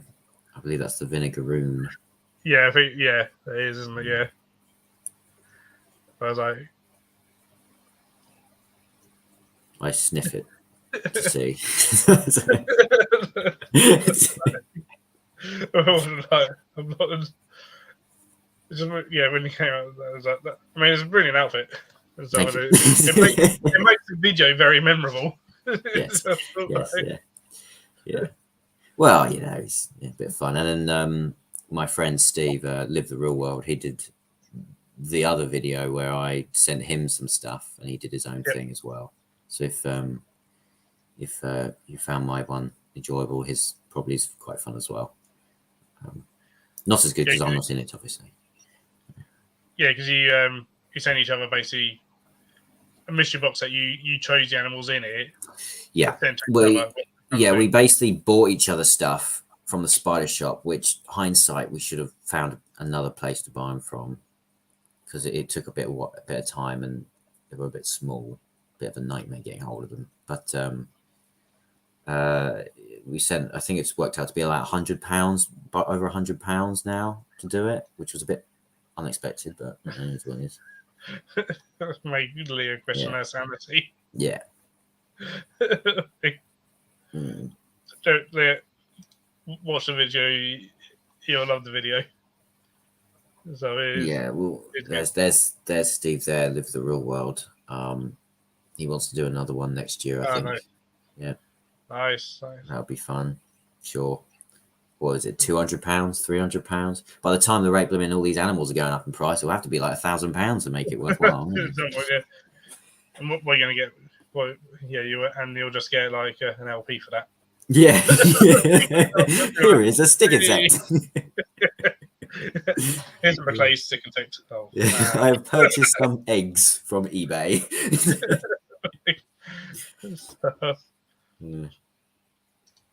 So, yeah, what sort? You got any kind of plans for this year with the channel and stuff? I don't know. I mean, I will do videos when I get round to it. My plans actually was because I went to loads of different pet shops in the area recently, and I have some friends that I hang around with. So chances are, what I'll probably end up doing is sort of do more pet shop tours or opinions or reviews, that sort of thing. Maybe some zoo ones as well, because that's something I like to do. As for animals, I want to breed some stuff. To sell or not to sell is something that's a bit up in the air, because I quite like the idea of having a community where you can almost like exchange animals to people, and do that sort of thing. But at the same time, the rate everything's going up in price, finding a way to fund the hobby might be a bit of a sensible one, because I do work full time, and it's animal based, so it's not exactly the most well paid thing in the world. No animal based job is. So I might have to go work on the corner to fund my Tegu food and do all that. but yeah, so yeah, I plan to breed some stuff. I now have 4 tiger salamanders, so hopefully I have a pair in that and I can breed those. That'll be quite a fun one. That'd be cool. Yeah, I do like a good tiger salamander. Yeah, OnlyFans. I have debated that many a time. It might come. I'm doing that in that outfit. Exactly. I have my boa, so I can always tastefully drape her around, so it's tastefully censored. Yeah, here we go. As it, I mean, going into the day, we all need our side hustles nowadays. Yeah, see, Leah has one apparently. There we go. Yeah, she does. We can collab. It's got no content on it, but unless it's Sunday put content on it, but she made one. When it suddenly jumps up in price to subscribe, that's when there's content. Then you know. Yeah. So, but yeah, it's all good. But that's it. I think, a lot of us are thinking like what we can do. Well, it's like saving money as well. It's like lowering the wattage of the bulbs, finding better ways to heat things. I was looking into solar panels, but that might not be a good way, considering. Oh wow. Wow. Okay. I mean, yeah, that might work.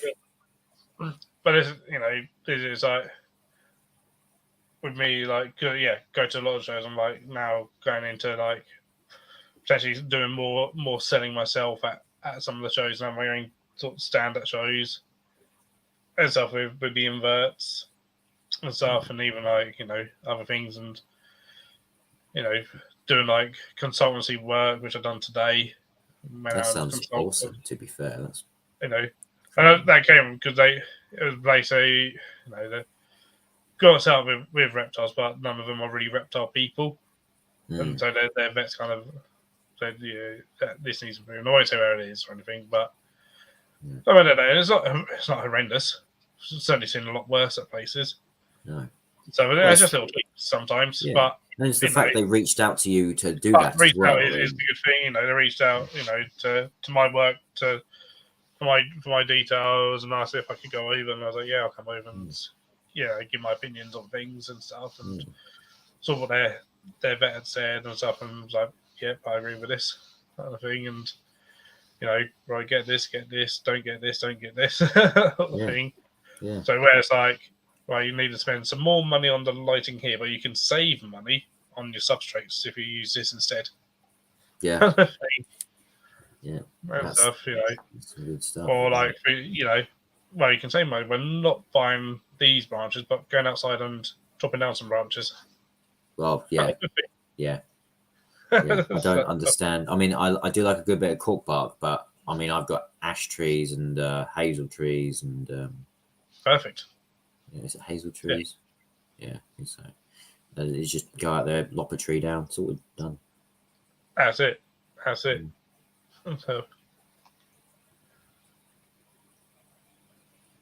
Susan can hear us now. Can you not hear us this whole time, Susan? No. Well, I could have just stayed out in my shed then. I can hear anything either. Granted, you can just see things. So, but yeah, listen, I think a lot of people are, like I know, Jeremy's Wild World. He sort of started last year, started training himself, and this year going to do more and stuff. And I think that's having a look, because I mean the invert side seems to be kind of taken off a lot more suddenly. Oh yeah. I mean, there's a lot more invert shows nowadays as well, so it's like that's obviously becoming a kind of a growing. Yeah. So I think it's just a case of modern lives and stuff. That the inverts.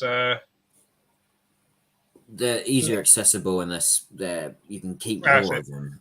You was live with your DJ. I see. Yeah. I see, Susan. It's like I mean, there's still only like 2 reptile shows in the UK, and one of them's been down here in Surrey, and it's a bit naff, and the other one keeps moving now. Yeah. I went to the one in Surrey twice. Yeah. And I wouldn't go to it again. Nah, it might be good. Maybe next time. No, it's I like John just joining. I just found it a bit jarring when they ban you from taking pictures, because I mean I understand it, people might use that against them, but if there's something there that the public might view negatively, then maybe it shouldn't be there. Then it perhaps is negative. Yeah. Yeah. No, even if it's not affected going to affect the animal in a negative way, it affects the industry and the look on that industry. Totally agree. It's like when you start doing that, like no photography, no filming, so but you clearly got something to hide. Exactly. And it makes the community look like you got something to hide. Yeah. Whereas you go, take photos, people go, well, they're clearly, proud of what they got stuff in and this and the other. And you'll be open to criticism, which is if you don't listen to criticism, then you're just gonna put blinkers on and you'll get worse. You have to. Yeah, no, totally agree with you there. But yeah, no, we don't have. Yeah, my parents had stalls there. Twice. The first one, I don't know if you went to the first one that they done. No, I didn't end up going to either in the end. I didn't go to either. Nah, the first one was at the college. Yeah. Well, which one was it? Mariswood. Oh, that's where I went to college. Yes. that's where I went. Yes. I was in one of the some building there. Yeah. Right. And so, and it was tiny, but then they're like, going around like one of them was like, "Oh, it's like ham," and I'm like, "I've never been to ham, but this is nothing like ham." No. like, I don't know what you want about, but this is nothing like ham, and I've never been to ham. Well, one of the blokes who runs it, Ed, he worked at Merriswood for a while, which I think is why it was there. And he's an all right bloke. He's no, stuff. It's but yeah, no, I that's definitely not like ham. So I think so because the guy from Devonport, he came over and sold an Aldab tortoise there. Ooh. It was a young Aldab that he sold. Mm. It was like, deal. Well, I saw one the other day looking rather miserable at Reptasia. I don't know if you've ever been there. I've never been, but I've heard of it. Heard the place. They had a adult crocodile monitor in what must have been imagine the size of like one of those stand-up shower cubicles. Ooh. Yeah, and instead of a lock, it had a latch, and then where the hole where you put a padlock, they put through some metal tweezers. Wow. Yeah, it was like, oh no. Okay. They had an albino tegu, which I went, all right, what species? What is that? Black and white? And no, it's albino. I was like, right. Yeah. Yeah. It's not a species. That's a morph. Which species? Yeah. Which most probably, like I said, most probably black and white, but yeah. Well, it had quite. He then said, "Oh no, it's black and white." Then yeah, and then it had loads of red on it, so it's probably. Oh, okay. I guess. Probably some weird mishmash. Yeah, that's a bit random. It's just very funny. But yeah, probably like me in a way of like when I go around to other zoos and stuff, like I'll get enclosure envy with some things, and then other things I'll then go, well, what have you done like that? What are you doing there? Sort of thing. Oh, yeah. Sort of thing. Even like really good, I do the same at Chester sometimes, Chester will go, that's really awesome. What the hell's that? Yeah. Or whatever. And I'm sure you must do the same when you visit like another shop or whatever. And be like, what the hell? What are you doing it this way for? Yeah. Yeah. It's just like, oh, there's no locks on this yellow anaconda cage. Okay. So that's interesting. One of my things I went to is one zoo, and it's known to be terrible, and that's why I went to it to see just how terrible it was. Ordered to their so-called tropical house, and there was a just an A4 piece of paper on the wall that said, "Please do not touch the snake." Like, what snake? What are you on about? There was a pond on the floor, which inside was a green anaconda. That's great. That's great. Free-range green anaconda. I'm like, what? Just a child's gonna get murdered. Just a paper on the opposite side, just saying, "Please do not touch the snake." Stuff that you would easily miss, but I noticed it, and I was like, "What about what snake?" And I was like, "Crap, there's a green anaconda down there." I would have thought that was like a weird fever dream if I went there. That would be like... I was just sort of like, this is odd. And the only thing I could imagine is that they probably was keeping that incredibly cold. Most probably, because it wasn't warm in that building whatsoever. And so, it was also, it wasn't a big anaconda, at least. No. The pond wasn't big either. It filled the pond. Oh, well, there you are. Yeah. And so I was just like, what the hell? But it's a place that's well known for having almost everything just free roaming and mixing in with each other and various things. What the hell's going on here? Right. Okay. When you walk into the place, it was a few years ago, but there was a sign going, "Please do not let out the lemurs." I was like, when you put a sign like that on the entrance to the place, yeah, that says a lot. Yeah. And lemurs, I mean, that's the thing I find is lemurs aren't that friendly all the time. If a lemur wants to take your ear off, it's going to take your ear off. And they don't like being touched. No. They'll piss on you, but do not touch them. Yes. Yeah.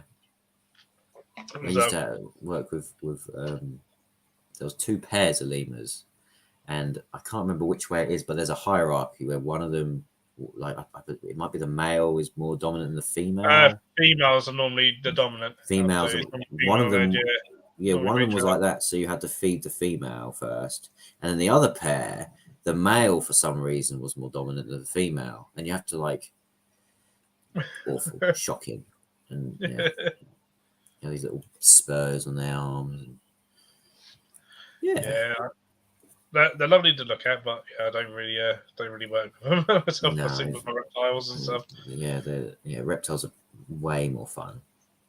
Reptile, I do have pygmy marmosets, which they're fun to work with, and armadillos, which are fun. Marmosets can mess you up though, can't they? Can they have teeth? They have to. I mean, I work with pygmy marmosets, so they're small at Oh, least. okay, all right. So, and I mean, again, you don't want to be grabbing them because you grab them, they're gonna sink some teeth into you, and it's gonna hurt a lot. Yeah. Sort of thing. Steve, you can't touch the leaves; they shouldn't be so fucking. Yeah. That's true. Some of them are incredibly fluffy.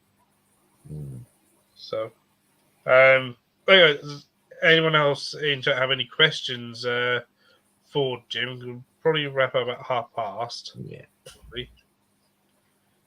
So, because I've had quite a long day going off and doing this. Yeah. Are you working tomorrow, or are you working tomorrow? Yeah. And then I'm on Scott's stream tomorrow. Yeah, saw that. Yeah. All right, we're gone. Constantly streaming. So, Phil, tell us about the new tamarins. Yeah, we've got golden lion tamarins now at work as well. Ooh. I don't work with them. I've seen them once so far. What sort of enclosure are they in? Are they in a nice sort of? Well, at the moment they're in because they're going to be mixed with our red-lipped or white-bellied tamarins, whichever you want to call them. So they're in what we call the shore house at the moment. So just indoors at the moment, but we'll basically go out onto the islands. Yeah. So then what I got? I think the plan, because I'm on a different section tomorrow. I think that says planning because I've got 2 islands. I think they're planning on linking the 2 islands together. Oh, that'd be cool. So that you can do it with that. You can have one species on one island, separate them on the islands if you want to, but also can link and mix them and stuff. And then the islands have have trees on and stuff, so it's almost as natural as possible, sort of thing, with some houses. Giant water guinea pigs. That can only be one thing. Question: when are you going to look at the retics? Oh, that's from Terry. When I can. You're getting retics? What? I'm not. Oh. Liam and Terry maybe there's a shop that near here that it's not great. I don't like the shop whatsoever. And he's got retics. What I think it was. Yes, I think the shop came with possibly with these 2 retics, an African rock python and sailfin lizards. Blimey. And apparently he said they need to go or they're being euthanized. Oh, for crying out loud. Yeah. Well, the sailfins should be easy to find homes for. I mean, unless their faces are all mullered from being kept in a really poor enclosure. I was just sort of like, sailfins you don't see every day. No. Another thing, like if these animals are fully healthy, don't do that. That's not, just because you're bored of them or you think, I can't say them because they're too big for most people. Yeah. And stuff. Just like, just, can you display them nicely? And you use them as an educational tool. Yeah. Don't get a retic because they get this big. Nothing. Yeah. Exactly. We used to do that with the tropical fish that used to get too big. We would have them in a giant tank and be like, even the goldfish. I have at the moment in the ponds, I have goldfish and I sell goldfish and people say, oh, I want to keep a goldfish. And I was like, look at this fish. You can't keep this in a tank inside. It's a foot long. And that normally shuts them up and sends them on their way. I suppose, for the aquatics, apparently their faces are mullered. Oh, they are. Because he's not far from it. He's been to. He knows what the shop's like. He agrees that the shop's not great. So I'm guessing you're talking about the South Fin, Steve, which is a real shame that their faces up because they're beautiful lizards. South Fins. When you get a nice South Fin, they are gorgeous. So unfortunately, I can't smuggle a capybara to the invert show. Can't or won't. A bit both.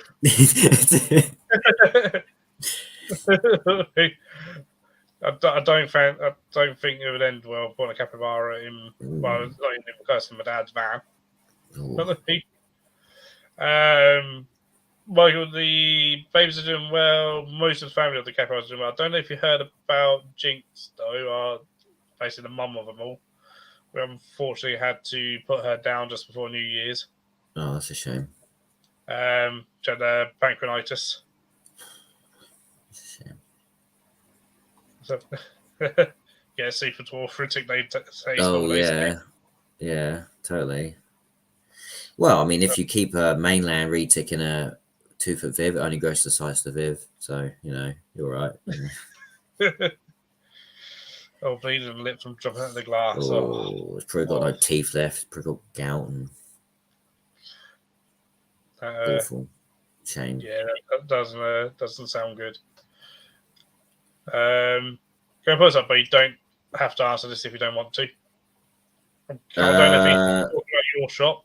I'd rather not people just turn up. So I'm gonna keep that. That is absolutely fine. Or call up.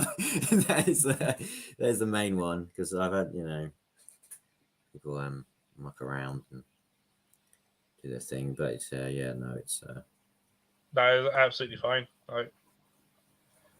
So sometimes keep it that way. It's always best not to, and I'm not necessarily going to name the shop, but people can work it out. It's the nearest one to where I live, so everybody work it out.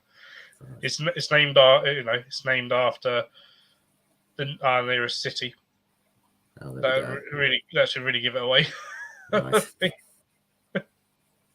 So, but yeah, it's not a great place because I went in there once after this guy took over and he had an adult male rhino iguana in a tortoise stable. Such a waste. Such a waste and a shame. And what's this? Another thing. Macaw's just loose in there. So, I've had they're beautiful birds, but they're so intelligent and need so much space. Lots of space and lots of interaction. And especially if they're by themselves. Yeah. Kind of thing. Well, you shouldn't have them by themselves, really. It's just not right. But, people do. So many people do, unfortunately. So we really want at least a pair of things. So they got their own company and company of their own kind to interact with. Because you get something like that, or even like a cockatoo, any kind of big, decent sized parrot, and you leave it by itself, it's going to get so bored. Oh yeah, I had a cockatoo once grab me by the collarbone. I don't know if you can see the scar, probably can't. But I was leaving the enclosure and it came down and went like that. And yeah. So ouch. Yeah, they're mean. Yes, Harry, that's the one. Oh, all right. Okay. That's all I'll say. It's it's one of you guys and you're like, this is not how to do a shop. Right, well that's somewhere I have to go and have a look at then. Fun look. Right. In some ways, it's better to find the worst ones because you can openly and verbally moan, and they can't do anything about it. Yeah. They have tortoise running around and the other inbred animal. Oh God. Right. Yeah, literally. You go in there and there's like the enclosure's just flooded with like small hoppers to the point that there's dead hoppers floating in the water bowls and stuff. And you're like, seriously? It's laziness, that is. And stuff. And then just moaning about people, while I was in there, literally in there, and it's just constantly moaning that people come in and treat it like a free zoo just to see the animals. It's like, well, that's what's going to happen, and you still need to actually interact with those people because you could make customers out of those people. Exactly. And it opens up other possibilities. Like if you have the space, open a cafe, and then there you go. You've got you've got footfall cafe. Yeah. You can sell other things there. It doesn't have to be animals. It could be mugs with animals on them. People like to see animals. They want to buy some merch. That's it. Stuff. That's it. There's all sorts of other things you can do, sort of thing. But yeah, I mean, luckily, but there's some decent. That's like the nearest one to here, and it's like, that's not decent at all. But go a bit further, and we got some good ones like Ely Exotics is really good and stuff. And what's nice about that is that the guy who owns it used to work for Monkfield and Arcadia and stuff. So, well, he should know what he's doing then, really, didn't he? Exactly. He's literally actually down the road from Monkfield as well. So it's like sometimes it's literally. Which is it's really handy because if someone rings up and says, "Have you got such and such?" and he's like, "Don't fucking get it in 10 minutes." I don't have it at the moment, but with me, I'll nip out and literally just go and get it. And stuff. So, so we said, it's horrible. The thing is, though, when it first opened up years ago, that place used to be absolutely brilliant. It used to be the whole of the upper floor there, and then it just gradually got smaller and smaller and smaller, and then it got sold to these other people that I think run like another shop somewhere, and it's like, wow, you made it worse. They probably just wanted Ely is great. Passive income. It's ruined. So, Ely is absolutely fantastic. So I mean, the big thing with these bad shops is, and it's going back to the legislation, it's the council's fault in the end of the day. They need to be enforcing the legislation and making sure that they are getting checked up on and publicly, like it's a star system. You can't get 5 stars unless you're doing it right. So that's it.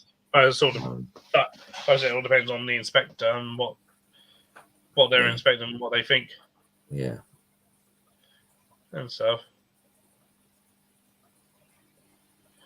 I believe they have. One of our volunteers lives in the village. We've had the people that the big pet shop underneath it who got sold to, they couldn't afford to actually really run it, so they kept making that smaller and smaller and smaller and stuff. So yeah, it's whether it'll even be there much longer, I don't know. So I see Spy says he's only got Penfold reptiles near him. And they occasionally sell at Seas.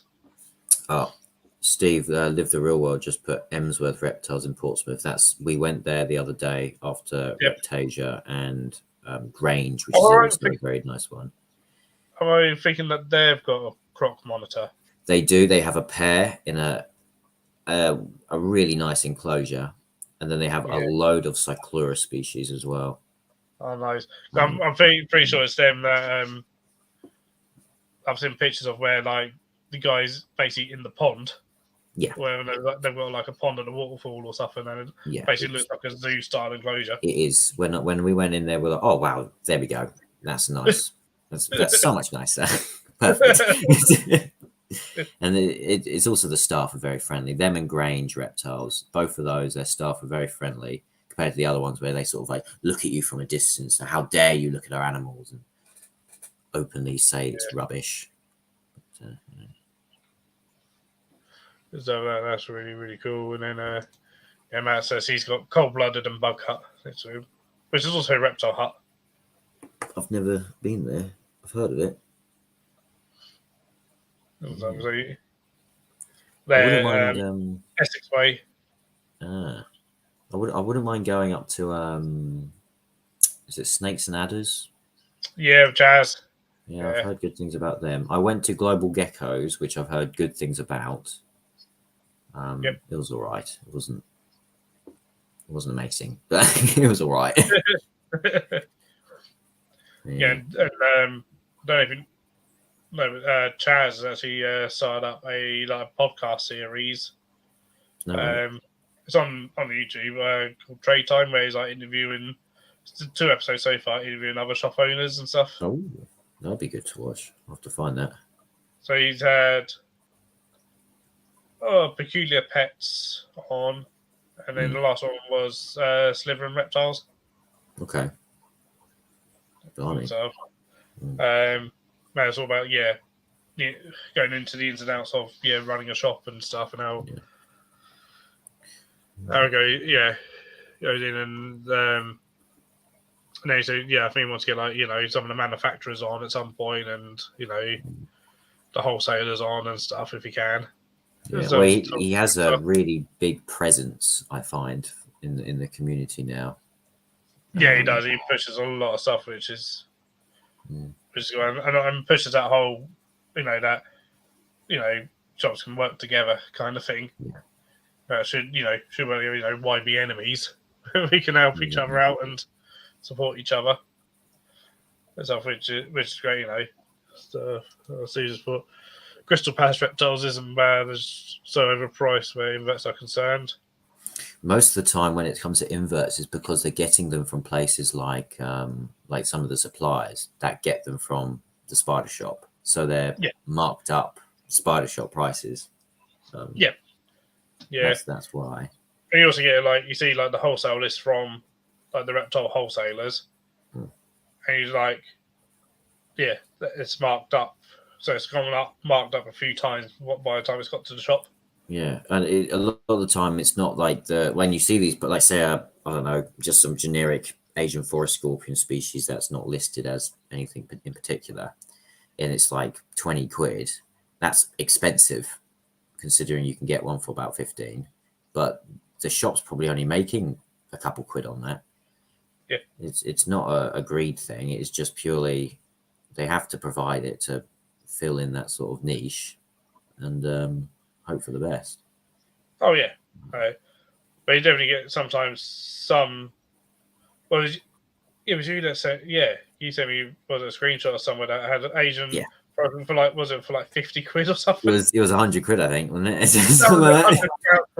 for an Asian forest scorpion, like wow. Ooh. I was like, maybe not. That is actually the place I tried to get a Rotti Island snake neck turtle from. Oh. And it disappeared in the post, and I never heard about it again. So I had to get a refund. Rotti, 500 quid turtle just disappeared somehow. And they're claiming that they used a courier service, but I don't know how it could get lost in a courier service. So I'm guessing they used, what is it? I think it's a DPD, APC, whichever one can courier fish. And they used the fish courier, and it went missing. They do. Dodgy. Not great. No. Not great at all. So. But yeah, they do all sorts. They're just trying it on. That's the thing. Concrete Jungle in Ramsgate used to be interesting. He had a special room. What? Oh wow! Okay. Yeah. Not great. Oh wow. Oh god. Yeah, I've seen this was years ago, someone I somehow managed to import I think they were the Japanese giant salamanders. And I just remember going on a Skype call and just seeing this guy sitting at his table, and in the background he had this Japanese giant salamander in a tub packed up with all these other things, and I was like, oh my god, you are not on. Like, this is bad. I think he got raided. So I should think so. Yeah. But there are so much dodgy stuff that does go on. Like that, I'm assuming most people don't find or hear about a lot of the time, but they don't get the light of day. What's this? I did internship at H2O. H2O. That rings a bell. Yeah.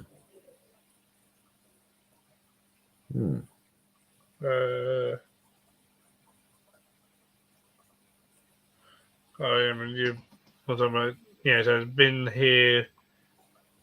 So, I think Transparent's didn't have a great time there. By the sounds of things. Oh, H2O.